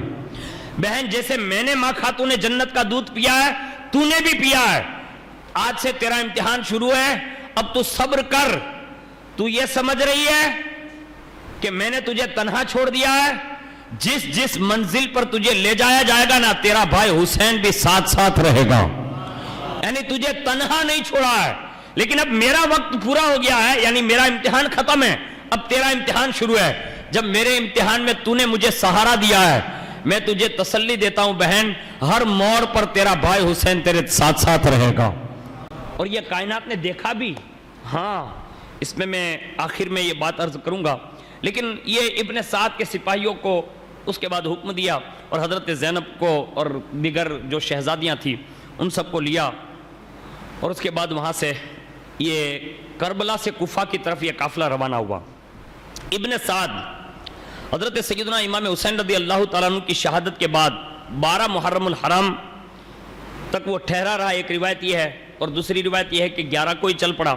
اپنے لشکر کے مقتول لوگوں کو جو ہے ان کی لاشوں کو جمع کیا، اس نے اپنے لوگوں کی نماز جنازہ پڑھی، لیکن اس شقی اور بدبخت نے شہداء کرام کی کفن دفن کا کوئی انتظام نہیں کیا۔ وہیں سے وہ خدا قدیر کو جو منظور تھا کہ وہ میری راہ میں عظیم الشان لوگ شہید ہوں، اور میرے ان محبوب بندوں پر یزیدیوں کا کوئی احسان نہ رہے۔ آپ سمجھ گئے نا، اگر وہ کفن دفن کچھ معاملہ کرتے تو لوگ یہ کہتے ہیں کہ انہوں نے کفن دفن تو کیا، یعنی لوگ یہ شوشہ نکالتے، لیکن قدرت کو منظور نہیں تھا، ان کے دل میں آنے ہی نہیں دیا کہ ان شہداؤں کو بھی کفن دفن دے کر نماز جنازہ پڑھیں، نہیں، قدرت کو منظوری یہی تھا۔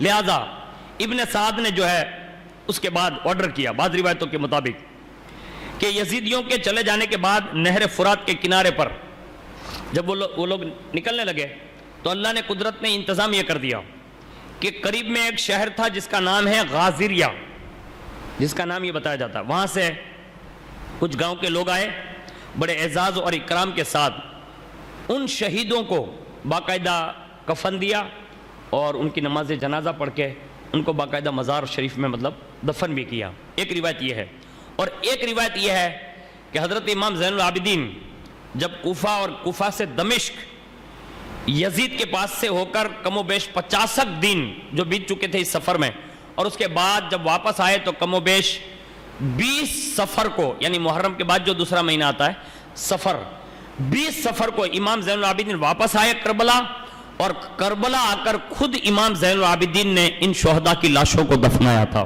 ایک روایت یہ بھی ملتی ہے، اور اس کے بعد لکھا ہے کہ یزیدیوں نے شہداء کے سروں کو آپس میں بانٹ لیا، 12 سر قبیلہ حوازن نے لیے، 13 ابن اشعث کو دیے، 14 بنی تمیم کو دیے، باقی سر دوسرے مختلف قبیلوں والوں کے پاس دیے، اور امام حسین کا سر جو تھا نا وہ خلی بن یزید نے لیا، یعنی اس نے خود سنبھالا، اور خلی بن یزید لشکر کی روانگی سے پہلے ہی کوفہ کے لیے چل پڑا تھا، یعنی وہ سر امام حسین لے کر 13ویں محرم الحرام کی صبح کو یزیدی لشکر لوٹے ہوئے قافلہ حسینی کو اپنی حرارت میں لے کر کوفہ کی جانب روانہ ہو گیا، اور نیزوں پر شہداء کے سر ہیں۔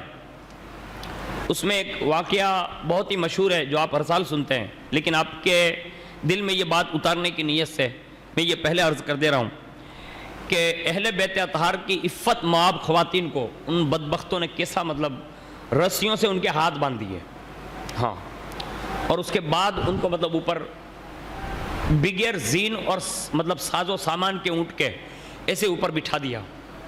دوسرا، ان بدبختوں نے حضرت امام زین العابدین رضی اللہ تعالیٰ عنہ کی گردن میں ایک وزنی توک ڈال دیا. وزنی توک سمجھتے نا, وہ لوکھن کا جو ہوتا نا, وہ ڈال دیا. پیروں میں بیڑیاں ڈال دی, ہاتھوں میں ہتکڑیاں ڈال دی, اور وہ اونٹوں کی جو لگام تھی نا, وہ ساری کی ساری حضرت امام زین العابدین کو پیدل چلایا. یعنی کہاں کربلا اور کہاں کوفہ, یہ بیچ میں جتنی بھی منزلیں ہیں سب سوار ہیں. امام حسین کے بیٹے کو ان بدبختوں نے پیدل چلایا تھا. یعنی اتنا ظلم کیا آپ پر. اور اسی کے ساتھ ساتھ میں حضرت عابد بیمار رضی اللہ تعالیٰ عنہ بیمار بھی تھے, شدت سے بخار بھی تھا, لیکن اس کے باوجود بھی ان میں سے کسی کو بھی امام زین العابدین پر ترس نہیں آیا. ان بدبختوں نے یہی کیا. اور اس کے بعد جب یہ قافلہ چل پڑا, ایک جگہ انہوں نے پڑاؤ ڈالا. اب پہلی منزل تھی, یعنی پہلی بار وہ رکے تھے یزیدی لوگ. اہل بیت اطہار رضی اللہ تعالیٰ عنہ سے انہوں نے ایک اونٹ لے لیا تھا چھین کر. تو انہوں نے اس اونٹ کو پہلے پکایا, اور جیسے وہ اونٹ پکانا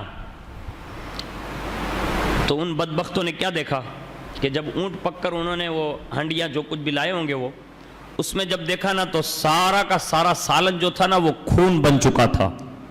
ہاں, اور باقاعدہ اس برتن کے اندر سے آگ کے شعلے بھڑ کے, یعنی وہ کھانا ان کا آگ اور خون میں تبدیل ہو گیا. ناچار ان بدبختوں نے جب یہ مرحلہ دیکھا نا تو ان کے دل تو ایسے ہی پتھر ہو چکے تھے, انہیں سمجھ نہیں آئی. لیکن اب کرنا کیا تھا, پہلی منزل پر تو پڑاؤ کر چکے تھے. انہوں نے یہ رات وہیں گزاری بھوکے اور پیاسے, اور آگے بڑھے. اس کے بعد انہوں نے جب دوسری منزل پر پڑاؤ کیا, وہاں ایک گرجا گھر تھا. لہذا جن نیزوں پر یہ شہداء کے سر انور تھے, ان ظالموں نے بجائے زمین پر گاڑنے کے دیوار سے ٹیک لگا کر اسے سر رکھ دیے. ہاں, اور جیسے ہی ان کو کھڑا کر دیا تو اب یہ سروں سے جو ہے وہ خون کے قطرے ٹپک کر زمین پر آنے لگے. لیکن جس سر انور سے خون ٹپک رہا تھا نا, وہ ایسا لگ رہا تھا جیسے تازہ خون ٹپک رہا ہے. ہاں, حالانکہ جسم کے کٹنے کے بعد خون کی کیفیت بدل جاتی ہے, اس کی روانی جو ہوتی ہے نا وہ ختم ہو جاتی ہے. لیکن اللہ کے نام پر جو کٹتے ہیں نا تو پھر ان کا خون بند نہیں ہوتا, وہ رواں ہی رہتا ہے. اس لیے کہ اللہ نے ان کو ایک نئی زندگی دی ہوتی ہے جو ہماری سمجھ سے باہر ہوتی ہے, لیکن وہ زندہ ہی ہوتے ہیں. خون ٹپکنے لگے, اور اس کے بعد لکھا ہے کہ اچانک گرجے کی دیوار جو ہے نا وہ شک ہوئی. یعنی جہاں سر انور رکھے ہوئے تھے دیواروں پر, وہ دیوار ایسے پھٹی, اور اچانک ایک قلم باہر آیا اس دیوار میں سے, اور ایک ہاتھ نمودار ہوا قلم کو لے کر, اور اس ہاتھ نے اسی قلم سے ان شہیدوں کے خون میں ڈبو ڈبو کر, یعنی جو خون کے قطرات پڑ رہے تھے نا اس میں وہ ہاتھ لگاتا, وہ قلم لگاتا, اور اس سے وہ دیوار پر ایک شعر لکھتا ہے. یعنی شاعری جس کو ہم کہتے ہیں نا, شعر و شاعری, وہ شعر لکھا, اترجو امتن قتلت حسینا شفاعت جدہ یوم الحساب. اس کا مفہوم یہ تھا, کیا ہے قتل جنہوں نے امام حسین کو, جو رسول اللہ کے پیارے ہیں, ان کو, کیا تمہیں اب بھی رسول اللہ کی شفاعت کی امید ہے؟ یعنی اب تمہاری شفاعت رسول اللہ نہیں فرمائیں گے. اس شعر کا مفہوم یہی بنتا ہے کہ تم کو اب بھی امید ہے کہ رسول اللہ تمہاری شفاعت کریں گے. جب یزیدیوں نے یہ شعر پڑھا نا تو اپنے بھیانک انجام سے ان کو پتا چل گیا کہ اب ہماری دنیا تو گئی ہے لیکن ہماری آخرت بھی بگڑ گئی ہے. یعنی یہ شعر یہ بتا رہا تھا. جب یزیدیوں نے یہ شعر پڑھا, اب انہوں نے کیا کیا, گھبرا کر انہوں نے کہا کہ اب یہاں ٹھہرنا مناسب نہیں ہے, یعنی یہ گرجا گھر میں. آگے بڑھے, تیسری منزل پر پہنچے, اور وہاں بھی ایک گرجا گھر دیکھا. وہاں پہلے سے یہ ایسا ہی شعر لکھا ہوا ہے, یعنی یہ شعر پہلے سے ہی لکھا ہوا ہے. یعنی یہ گرجا گھر پر رکے تو نہیں, لیکن دوسرے پر پہنچے تو وہاں پہلے سے یہ انجام لکھا ہوا تھا. اب جب انہوں نے یہ شعر دکھا نا تو پادری کو بلایا اندر سے, یعنی جو پجاری تھا اس کو بلایا اور پوچھا کہ یہ شعر جو لکھا ہوا یہ کس نے لکھا ہے اور کب سے لکھا ہے؟ اس پادری نے جواب دیا, اس کا زمانہ لکھا ہوا تو نہیں ہے, یعنی مجھے یہ تو نہیں پتا کہ یہ کب سے لکھا ہوا ہے, لیکن میں اپنے باپ دادا سے سنتا آ رہا ہوں. یہ دیوار پر جو تم نے لکھا ہوا دیکھ رہے ہو نا, کہا میں اپنے باپ دادا سے سنتا آیا ہوں کہ نبی آخر الزمان کی ولادت سے 500 سال پہلے, کتنے سال پہلے؟ 500 سال پہلے یہ گرجا پر لکھا گیا ہے، میں اپنے باپ دادا سے سنتا آ رہا ہوں، اور آج تک یہ لکھا ہوا ہے کہ امام حسین کے قاتلوں کو رسول اللہ کی شفاعت نصیب نہیں ہو سکتی۔ ہاں یہ حقیقت ہے، یہ بعد کربلا یہ قدرت دکھا رہی ہے ان بدبختوں کو، لیکن ان میں سے کوئی بات سمجھ میں نہیں آئی۔ آخرکار یہ ہوا، پادری نے پوچھا، کہا تم لوگ کون ہو، اور یہ شعر کے متعلق تم کیوں پوچھ رہے ہو؟ کیونکہ اس میں امام حسین کا نام لکھا ہوا ہے نا بھائی، اور یہ سر لے کر گھوم رہے ہیں۔ تو کہا تم لوگ کون ہیں اور یہ شعر کے بارے میں تم کیوں دریافت کرتے ہو؟ اور پوچھا پادری نے ساتھ میں، کہا یہ سر جو تم لے کر گھوم رہے ہو، یعنی یہ سر انور، یہ سب کیا ہے؟ تو اب یزیدیوں کو تو چھپا نہیں تھا، تو ان بدبختوں نے یہ کہا کہ یزید کے خلاف جس نے آواز اٹھائی تھی نا، یہ ان کے سر ہے، یعنی چھپایا، کچھ کہا نہیں۔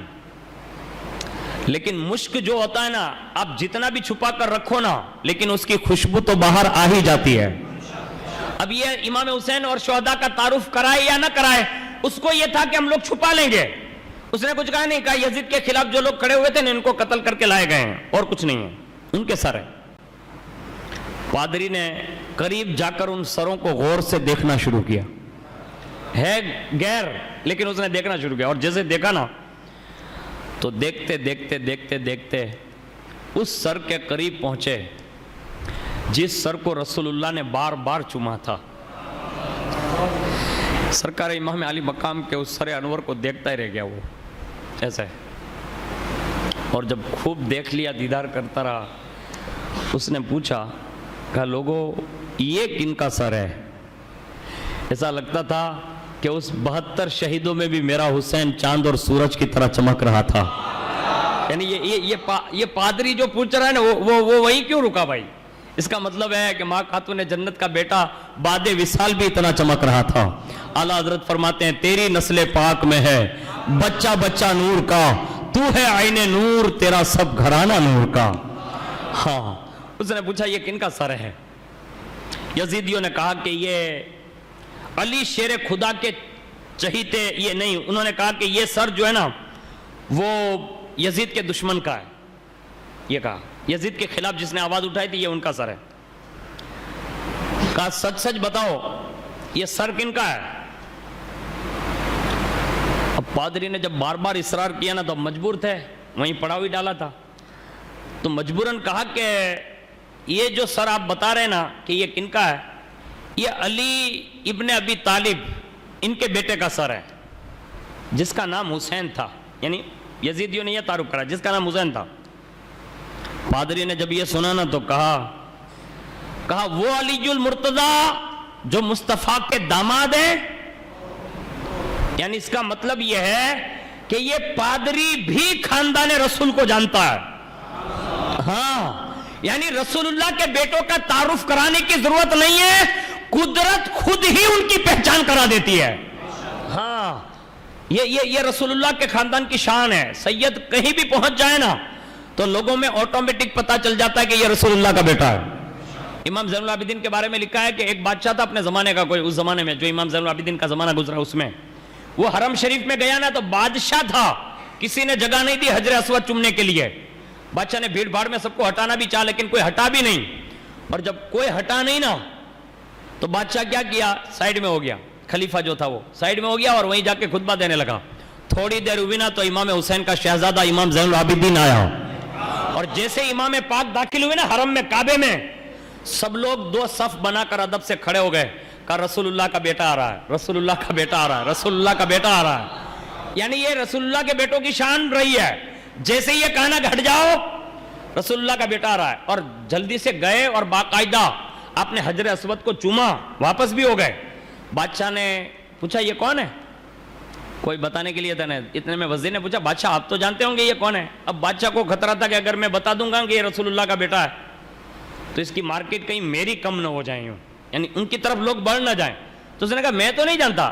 قریب میں ایک شاعر کھڑا تھا، اس نے کہا آپ جانتے ہو نہ جانتے ہو، میں ضرور جانتا ہوں۔ تو کہا تو بول۔ تو اس نے امام زین العابدین اور خاندان نبوت کے بارے میں ایک لمبا چوڑا منقبت کا قصیدہ پڑھ ڈالا وہیں حرم میں ہی، اور رسول اللہ کی اہل بیت کی تعریف کر دی۔ وہ بادشاہ کو تو کھوٹا لگا. اب جب کھوٹا لگا نا تو شاعر کو اندر کروا دیا, یعنی جیل میں بھجوا دیا. اور امام زین العابدین رضی اللہ تعالیٰ عنہ کا تعارف اسے پسند نہیں آیا. اور اس کے بعد کیا ہوا معلوم ہے؟ امام زین العابدین کو جب پتا چلا نا کہ وہ شاعر نے میری شان بیان کی اور قید میں ہے, تو اس کو چھڑانے کے لیے خود تشریف لے گئے. اس کو چھڑوایا اور جیل سے باہر کروایا, اور کم و بیش 10,000 کے قریب یا 12,000 کے قریب دینار یا درہم کچھ بھیجے, اور فرمایا تم نے جو ہماری شان بیان کیا نا, یہ زین العابدین کی طرف سے تحفے میں پیش کیے جا رہے ہیں. اب وہ شاعر جو تھا نا, وہ بڑا محب اہل بیت تھا. اس نے کہا حضور, میں نے یہ جو قصیدہ پڑھا نا آپ کا, وہ میں نے دینار اور درہم کے لیے نہیں پڑھا تھا, میں نے تو صرف آپ کے نانا کی محبت میں پڑھا تھا, اور مجھے اس چیز کی ضرورت بھی نہیں ہے. قاصد سے کہا کہ واپس لے جائیے. جب وہ واپس لایا نا, تو امام زین العابدین سے کہلایا, کہا کہ شاعر نے تو یہ کہا ہے. تو امام زین العابدین نے وہیں سے کہلوایا, کہ اگرچہ تجھے نعت کے بدلے نہیں چاہیے, یعنی منقبت کے بدلے نہیں چاہیے, لیکن کم از کم میری اور رسول اللہ کی محبت میں نے جو بھیجے نا, وہ تو قبول کر لیں. واپس گیا وہ. شاعر نے کہا کہ حضور, یہ کہیں اجر نہ بن جائیں, یعنی مجھے تو قیامت میں بدلہ چاہیے, یہاں کا اجر نہ بن جائیں, اس لیے یہ آپ واپس رکھ لیں, مجھے یہ پیسہ نہیں چاہیے اس وقت. امام زین العابدین کے پاس جب قاصد لا کر واپس دیتا ہے نا, تو میرا امام فرماتا ہے, اب جا کے اس سے کہنا کہ یہ پیسہ رسول اللہ کے خاندان کے گھر سے نکل چکا ہے, اور ہمارے گھر کی ریت رہی ہے کہ جس چیز کو نکال کے ایک بار دے دیتے ہیں, پھر اسے دوبارہ واپس اپنے گھر میں نہیں رکھتے ہیں. اب اسے تجھے ہی رکھنا پڑے گا. ہاں, یہ خاندان نبوت ہے, یہ رسول اللہ کے بیٹے ہیں. تو سنیے, اس پادری نے جب پوچھا نا, کہا یہ علی ابن ابی طالب وہی ہے جو مصطفیٰ کے داماد یعنی ماں خاتون جنت کے شوہر ہیں؟ تو ان لوگوں نے کہا ہاں وہی علی ہے. پادری نے کہا ظالموں, پادری کہتا ہے, کہا ظالموں, صاف صاف یوں کیوں نہیں کہتے کہ تم نے اپنے نبی کے نواسے کو شہید کر دیا ہے؟ یعنی کیسے وہ بدبخت لوگ رہے ہوں گے, اور دنیا کتنی ان کے دل میں آ گئی ہوگی کہ ان بدبختوں کو رسول اللہ کا نواسا ہونا امام حسین کا یہ بھی نظر نہیں آیا. آخر کار ہوا یہ کہ پادری نے کہا کہ خیر, تم نے جو کیا وہ انجام تو تم کو ہی بھگتنا ہے, جو بھی انتقام قدرت لے گی وہ تمہیں ہی بھگتنا ہے, لیکن ایک کام کرو. کہا کیا؟ کہا تم یہیں رکو گے؟ کہا یہ سر جو باہر دیواروں پر تم نے لٹکا رکھے نا. کہا ہاں. کہا میں تمہیں 10,000 درہم دیتا ہوں. کتنے؟ 10,000 درہم دیتا ہوں, رات میں مجھے اندر رکھنے دو یہ سر انور کو, میں اندر رکھ لوں گا. بس اس نے, اب دیکھو امام حسین کا اسلام پھیلانا سنیے, اس نے اندر لے گیا, اور جیسے ہی وہ اندر لے گیا 10,000 درہم تو دے دیے اس نے, اور جیسے پادری اندر لے گیا نا, امام حسین کے سر انور کو سب سے پہلے اس نے لیا, اور گلاب کے پانی سے اس نے سر انور کو دھویا, اور خوشبو جو اس کے پاس تھی وہ اس نے چھڑکی, اور مشک و عنبر سے مطلب اس کو سجا دیا, اور سجانے کے بعد دوسرے جو سر تھے ان کو بھی اچھے انداز میں مطلب صاف کیا, اور خوشبوئیں لگا کر وہ بیٹھ گیا. اور اس کے بعد رات بھر مؤدب ہاتھ باندھے ہوئے وہ کھڑا رہا, اور کھڑے کھڑے صرف ایک ہی کام, امام حسین کو دیکھ رہا ہے, کھڑے ہو کر امام حسین کو دیکھ رہا ہے, اور وہ دیکھتا رہا. پھر وہ کہتا ہے کہ اللہ نے میری سر کی آنکھیں تو کھلی تھی, دل کی آنکھیں بھی کھول دی, اور میں نے کیا دیکھا کہ امام حسین کے سر انور پر آسمان سے ایک نور نکل کر, یعنی آسمان سے لے کر سر انور تک, ایک سر سے آسمان تک ایک نور مطلب تانا بن گیا, اور ایسا لگتا تھا سر انور سے لے کر آسمان تک نور ہی نور ہے. یعنی اس کی آنکھ جو دل کی کھلی نا, اس کو یہ عجیب و غریب یہ کرامت نظر آئی. اس نے پورا معاملہ دیکھا اونچائی تک, اور وہ کہتا ہے صبح تک میں نے امام حسین کے سر انور سے ایک کرامت اور عجائب و غرائب چیزیں میں نے ملاحظہ کی, اور جیسے وہ رات بھر دیکھتا رہا نا, تو وہ کہتا ہے کہ جب میں نے یہ ساری چیزیں دیکھ لی نا, تو میں نے سر امام حسین کو گواہ بناتے ہوئے کہا, امام آپ رسول اللہ کے نواسے ہیں, آپ یقیناً زندہ ہیں, آپ یقیناً زندہ ہیں, اور آپ اس بات پر گواہ رہیے کہ آپ کی یہ نورانیت دیکھ کر میں تمہارے نانا کا کلمہ پڑھ کر مسلمان ہو رہا ہوں. وہ مسلمان ہو گیا. ہاں آج یہاں مسلمان ہونا تو درکنار، آج جو کھیل کھیلا جا رہا ہے نا، سینکڑوں لوگوں کی بیٹیوں کی عصمت دری ہوتی ہے اور معاذ اللہ سینکڑوں لوگ اس نہج پر جا کر کھڑے رہ جاتے ہیں جو مسجد میں بیان کرنے کے بھی قابل نہیں ہیں. ہاں ہم ان درندوں کو بھی جانتے ہیں، لیکن ایک بات حیا کے جملے میں یہ عرض کر رہا ہوں، میرا امام جو طریقہ بتا کر گیا ہے نا، اور میرے امام نے جو قربانی دی ہے نا، تو وہ پادریوں کے گرجا گھر میں بھی جا کر پادری کو بھی کلمہ پڑھاتا ہے. یعنی بعد وصال بھی آپ نے کلمہ پڑھایا. اور اس کے ساتھ سنیے آخری بات، سر امام حسین رضی اللہ تعالیٰ عنہ نے اس پادری کو جو ہے اسلام لانے پر اس سے مبارکباد پیش فرمائی، کہا تجھے اسلام کی مبارکباد ہو.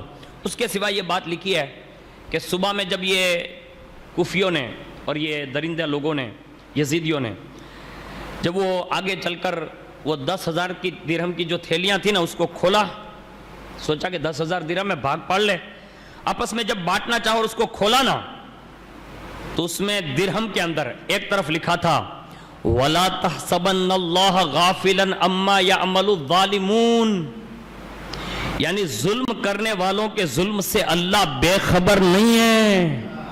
یعنی جنہوں نے ظلم کیا ہے اللہ اسے بے خبر نہیں ہے، وہ سب جانتا ہے. یہ سکے کی ایک طرف لکھا ہوا تھا، اور دوسری طرف جب انہوں نے سکے کو دیکھا نا تو اس میں لکھا تھا وَسَيَعْلَمُ الَّذِينَ ظَلَمُوا أَيَّ مُنْقَلَبٍ يَنْقَلِبُونَ، یعنی وہ وقت قریب ہے ظالموں پر کیسی کیسی مصیبتیں نازل کی جائے گی. یعنی یہ انجام ان کو برسرے مطلب یہ سفر میں ہی بتا دیا گیا کہ اب یزیدیوں تمہارا ہونے والا کیا ہے. اور پوری کائنات نے اس کو دیکھا ہے کہ سب کا کیا ہوا. لیکن جاتے جاتے اسی قافلے کا ایک پس منظر سن لیں، اسی پر اپنی گفتگو ختم کرتا ہوں کہ حضرت امام حسین رضی اللہ تعالیٰ عنہ کا سر انور جہاں ہر کرامتیں بتاتے جا رہا تھا، وہاں سر امام حسین رضی اللہ تعالیٰ عنہ سے ایک کرامت یہ بھی صادر ہوئی کہ بیچ راستے میں حضرت سیدہ سکینہ رضی اللہ تعالیٰ عنہ جب کسی اونٹ سے نیچے تشریف لے آئی تو ان بدبخت یزیدیوں نے حضرت سکینہ کا خیال نہ کیا. لیکن راوی بیان کرتا ہے کہ سب سے آگے جو امام حسین کا سر انور تھا نا، وہیں وہ رک گیا. یعنی نیزے سے وہ نیچے آیا اور باقاعدہ نیزہ زمین میں گڑ گیا، اور سب نے چاہا کہ وہ اٹھا لیں لیکن کسی سے نیزہ اٹھا نہیں. تو امام زین العابدین کو لایا گیا، اور امام زین العابدین کو لا کر ان بدبختوں نے پھر کوڑے مارے، یعنی آپ کو مارا اور کہا کہ آپ سر انور سے بات کریں کہ وہ آگے بڑھیں ورنہ ہم تمہاری پشت پر کوڑے ماریں گے. آپ کی جسم نازنین پشت پر کوڑے برسے، یہاں تک کہ امام زین العابدین نے اپنے بابا کے سر انور سے بات کی اور کہا حضور آپ ہی بتائیں کہ آپ یہاں رکے کیوں ہیں؟ اس لیے کہ اب یہ بدبختوں کے کوڑے کھانے کی مجھ میں اب ہمت نہیں ہے، میں بیمار ہوں، میری پشت جو ہے کوڑوں کی تاب نہیں لا سکتی، حضور آپ بتا دیں کہ آپ رکے کیوں ہیں. تو سر امام حسین سے آواز آئی، یعنی لب مبارک میں جنبش ہوئی. فرمایا زین العابدین میری بیٹی سکینہ پیچھے اونٹ سے گر چکی ہے اور تم آگے بڑھ چکے ہو، جب تک میری بیٹی سکینہ واپس نہیں آ جاتی میں آگے نہیں بڑھ سکتا. یعنی قافلے میں سے بعد شہادت بھی اگر حضرت سکینہ گر جائے نا تو بھی امام حسین بغیر حضرت سکینہ کے آگے نہیں بڑھتے. آج یہ باپ جو آج دنیا بھر میں ہے نا جن کی بیٹیاں بازاروں میں بیٹھی ہے، میں کسی کی بیٹی کو طنز نہیں کرتا لیکن حقیقت بتا رہا ہوں، میں تو ان باپوں پر رو رہا ہوں کہ اللہ ان کو ہدایت دے. ان بھائیوں پر مجھے رونا آتا ہے کہ جس کی بہن 11ویں اور 10ویں میں بازاروں میں جا کر میک اپ لگا کر بیٹھی ہے. ارے یہ امام حسین بعد شہادت بھی اپنی بیٹی کا اتنا خیال فرماتے ہیں. تو زندہ ہو کر اپنی بیٹی کو گھر میں نہیں رہ سکتا یار؟ افسوس ہونا چاہیے کہ نہیں ہونا چاہیے؟ افسوس ہے. میں نے تو ابھی جمعہ کے بعد ہی ایک بندے کو دیکھا نا تو مطلب نگاہیں جھک گئی ایسے، صحیح بتا رہا ہوں میں اس کو بہت قریب سے جانتا ہوں. اس بندے کو وہ اپنی سگی بیٹی اور بیوی کو دوڑتے ہوئے لے کر آ رہا تھا. دوڑتا آپ سمجھتے ہیں نا باقاعدہ مطلب ایسے. میں نے کہا یہ دیکھو بیچارہ، یعنی اس کو اتنا قریب سے جانتا ہوں. میں نے کبھی سوچا بھی نہیں تھا کہ یہ بندہ کہ کبھی اس میں انوالو ہوتا ہوگا. پر کہنے کو سب حاجی صاحب ہے کہنے کو سب عاجزاب ہیں. اللہ سے ڈریے, صحیح بتا رہا ہوں. ہم جب خود ہی اپنی بیٹیوں کے ساتھ یہ سلوک کریں گے نا تو پھر بیٹیوں کی عزت سلامت نہیں رہے گی. ہاں, یہ امام حسین ہے, غیرت ہے نا, امام حسین کی غیرت ہے یہ. کہا زین العابدین سب کو کہہ کہ کوئی میری بیٹی کو لے آئے. امام زین العابدین کے گلے میں تو توق اور ہتھکڑیاں تھی. اتنے میں امام حسین نے جو بیٹی کو جن کے حوالے کیا تھا نا, حضرت زینب کبریٰ نے اونٹ سے چھلانگ لگائی, نیچے تشریف لائی. کہا تم میں سے کوئی نہیں جائے گا, اپنی بھتیجی کو زینب کبریٰ لائے گی. یعنی ماں خاتون جنت کی بیٹی نیچے آ گئی اور اتری, اور اتر کر کہا سکینہ کو میرے بھائی نے میرے حوالے کیا, میں لاؤں گی. اب وہ گئی, تھوڑی دور پہنچی تو حضرت زینب بیان کرتی ہے, اللہ اللہ کیا خاندان نبوت ہے یار, رسول اللہ کے بیٹوں کی شان ہی نرالی ہوتی ہے. ہاں, حضرت زینب کبریٰ فرماتی ہیں کہ میں نے کیا دیکھا کہ راستے پر کنارے ایک نور مطلب چمک رہا ہے, جیسے کوئی روشنی اتر آئی ہو, اور میں اس روشنی میں وہ راستہ پار کر کے کروس کر کے جب وہاں پہنچ گئی نا تو فرماتی میں نے کیا دیکھا کہ وہ روشنی کے حالے کے اندر ایک برقع پوش خاتون ہے. ہاں, میں نے اس سے پوچھا, کہا بی بی ادھر میری ایک بھتیجی گم ہو گئی ہے, یعنی گر گئی ہے اونٹ سے, کیا تو نے اسے دیکھا ہے؟ حضرت زینب کہتی ہے کہ جب انہوں نے یہ سنا نا تو انہوں نے اپنا دامن جو مطلب رکھا ہوا تھا نا اس کو ایسے ہٹایا, اور جیسے ہٹایا نا تو اس دامن کے نیچے میں نے سکینہ کو لیٹا ہوا پایا, اور وہ بھی حضرت سکینہ کو ایسے تھپکیاں دے رہی تھی. حضرت زینب نے حضرت سکینہ کو دیکھا نا تو جلدی سے اٹھانا چاہا. کہا بی بی آپ یہ تو بتائیں آپ کون ہیں کہ میرے بھائی کی اس بھتیجی کے ساتھ اتنا اچھا سلوک کر رہی ہے. بس حضرت زینب نے جب یہ جملے پورے کیے نا تو اس نقاب پوش بی بی نے اپنے چہرے سے وہ نقاب ہٹایا. کہا بیٹی زینب پہچانا نہیں, میں تیری ماں فاطمہ تو زہرا ہوں. ماں فاطمہ نے بھی اپنے بیٹے کی بیٹی کو بھی تنہا نہیں چھوڑا. یعنی بعد کربلا بھی اس قافلے کے ساتھ, یعنی مستورات کا قافلہ ہے نا, اب تو وہاں آپ نے شہادت سنی ہوگی نا تو آپ کو پتا ہوگا کہ کربلا کے اندر بھی رسول اللہ خواب میں آتے ہیں. یعنی پوری کربلا آپ سنیں تو مدینے سے لے کر مکہ, مکہ سے کربلا تک پہنچنے اور شہادت کے آخری وقت تک بارہا رسول اللہ خواب میں امام حسین کے آتے ہیں. یعنی مدینے سے مکہ, مکہ سے کربلا تک سہارا حضور دے رہے ہیں, اور اب یہاں سے جو یہ قافلہ جا رہا ہے نا تو بیویوں کا قافلہ ہے, سہارا ماں خاتون جنت دے رہی ہے. ہاں, یہ نفوس قدسیہ نے ایسی مصیبتوں سے اور ایسے مصائب سے گزر کر یہ راتیں بھی بتائی, یہ کئی دن بھی بتائے, اور تقریباً اگر آپ پورا مکمل یہ سفر اگر آپ سننے جائیں نا, ابھی میں نے 37 صفحے بھی بیان نہیں کیا, 36 صفحے پر میں ابھی آیا ہوں. یہ بڑی طویل داستان ہے, ہم جتنا بیان کریں اتنا کم ہوگا, لیکن اسی پر میں اپنی گفتگو کا اختتام کر دوں کہ کم و بیش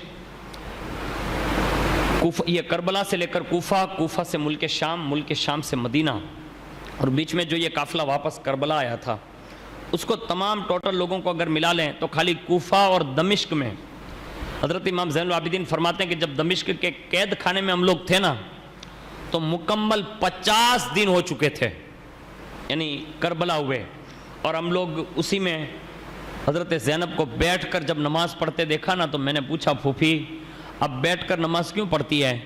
تو انہوں نے یہ جملہ کہا تھا, بیٹا 50 دن ہو چکے ہیں, آج تک میں نے ابھی ایک لقمہ بھی اپنے دہن کے نیچے نہیں اتارا ہے. یہ حضرت امام حسین کی سگی بہن ہے, اس لیے بیٹا تھوڑی سی کمزوری آ گئی تو بیٹھ کر نماز پڑھ رہی ہوں. یعنی 50 دن بھوک اور برداشت کرنے کے بعد بھی اس زمانے میں امام حسین کی بہن نے نمازیں نہیں چھوڑی ہے. آج ہمیں اور آپ کو بھی چاہیے کہ ہم اپنی بہنوں کو بھی سمجھائیں گے, ہماری ماؤں کو بھی سمجھائیں گے, اپنی بیٹیوں کو بھی, قوم کی سماج کی عورتوں کو بھی سمجھائیں گے, جوانوں کو بھی سمجھانے کی ضرورت نہیں. میں ان کا دشمن نہیں ہوں, کسی کا نہیں, اللہ کا فضل ہے کہ میں نے ذاتی طور پر اپنے لیے کبھی دشمنی کسی سے نہیں کی, لیکن یہ کرسی پر جو میں بیٹھا ہوں نا, یہ منبر پر, یہ میرا فرض ہے, اور اس پر سے مجھے 2 ہی راستے اختیار کرنے ہوں گے. برائی کو میں برائی کہوں, غلط کو غلط کہوں, اور سچ کو سچ کہوں. اگر میں یہ نہیں کہہ سکتا تو پھر مجھے یہ بیان کرنا بند کر دینا چاہیے. یہ میرا حق ہے. اس لیے میں آپ کو سچ بتا رہا ہوں اور غلط جو ہے اس کو نشاندہی کر رہا ہوں. ورنہ یہ بھی سنی ہے، مسلمان ہیں، جو بھی غلط کر رہے ہیں نا، ہم سب کو مل کر دعا کرنی چاہیے کہ اللہ تعالیٰ انہیں نیک ہدایت عطا فرمائیں، اور امام حسین کا جو اصل مقصد تھا نا، اس مقصد کی طرف انہیں آنے کی توفیق اللہ نصیب فرمائیں. اللہ تعالیٰ کہنے سننے سے زیادہ عمل کی توفیق عطا فرمائیں. وما علینا الا البلاغ. السلام علیکم.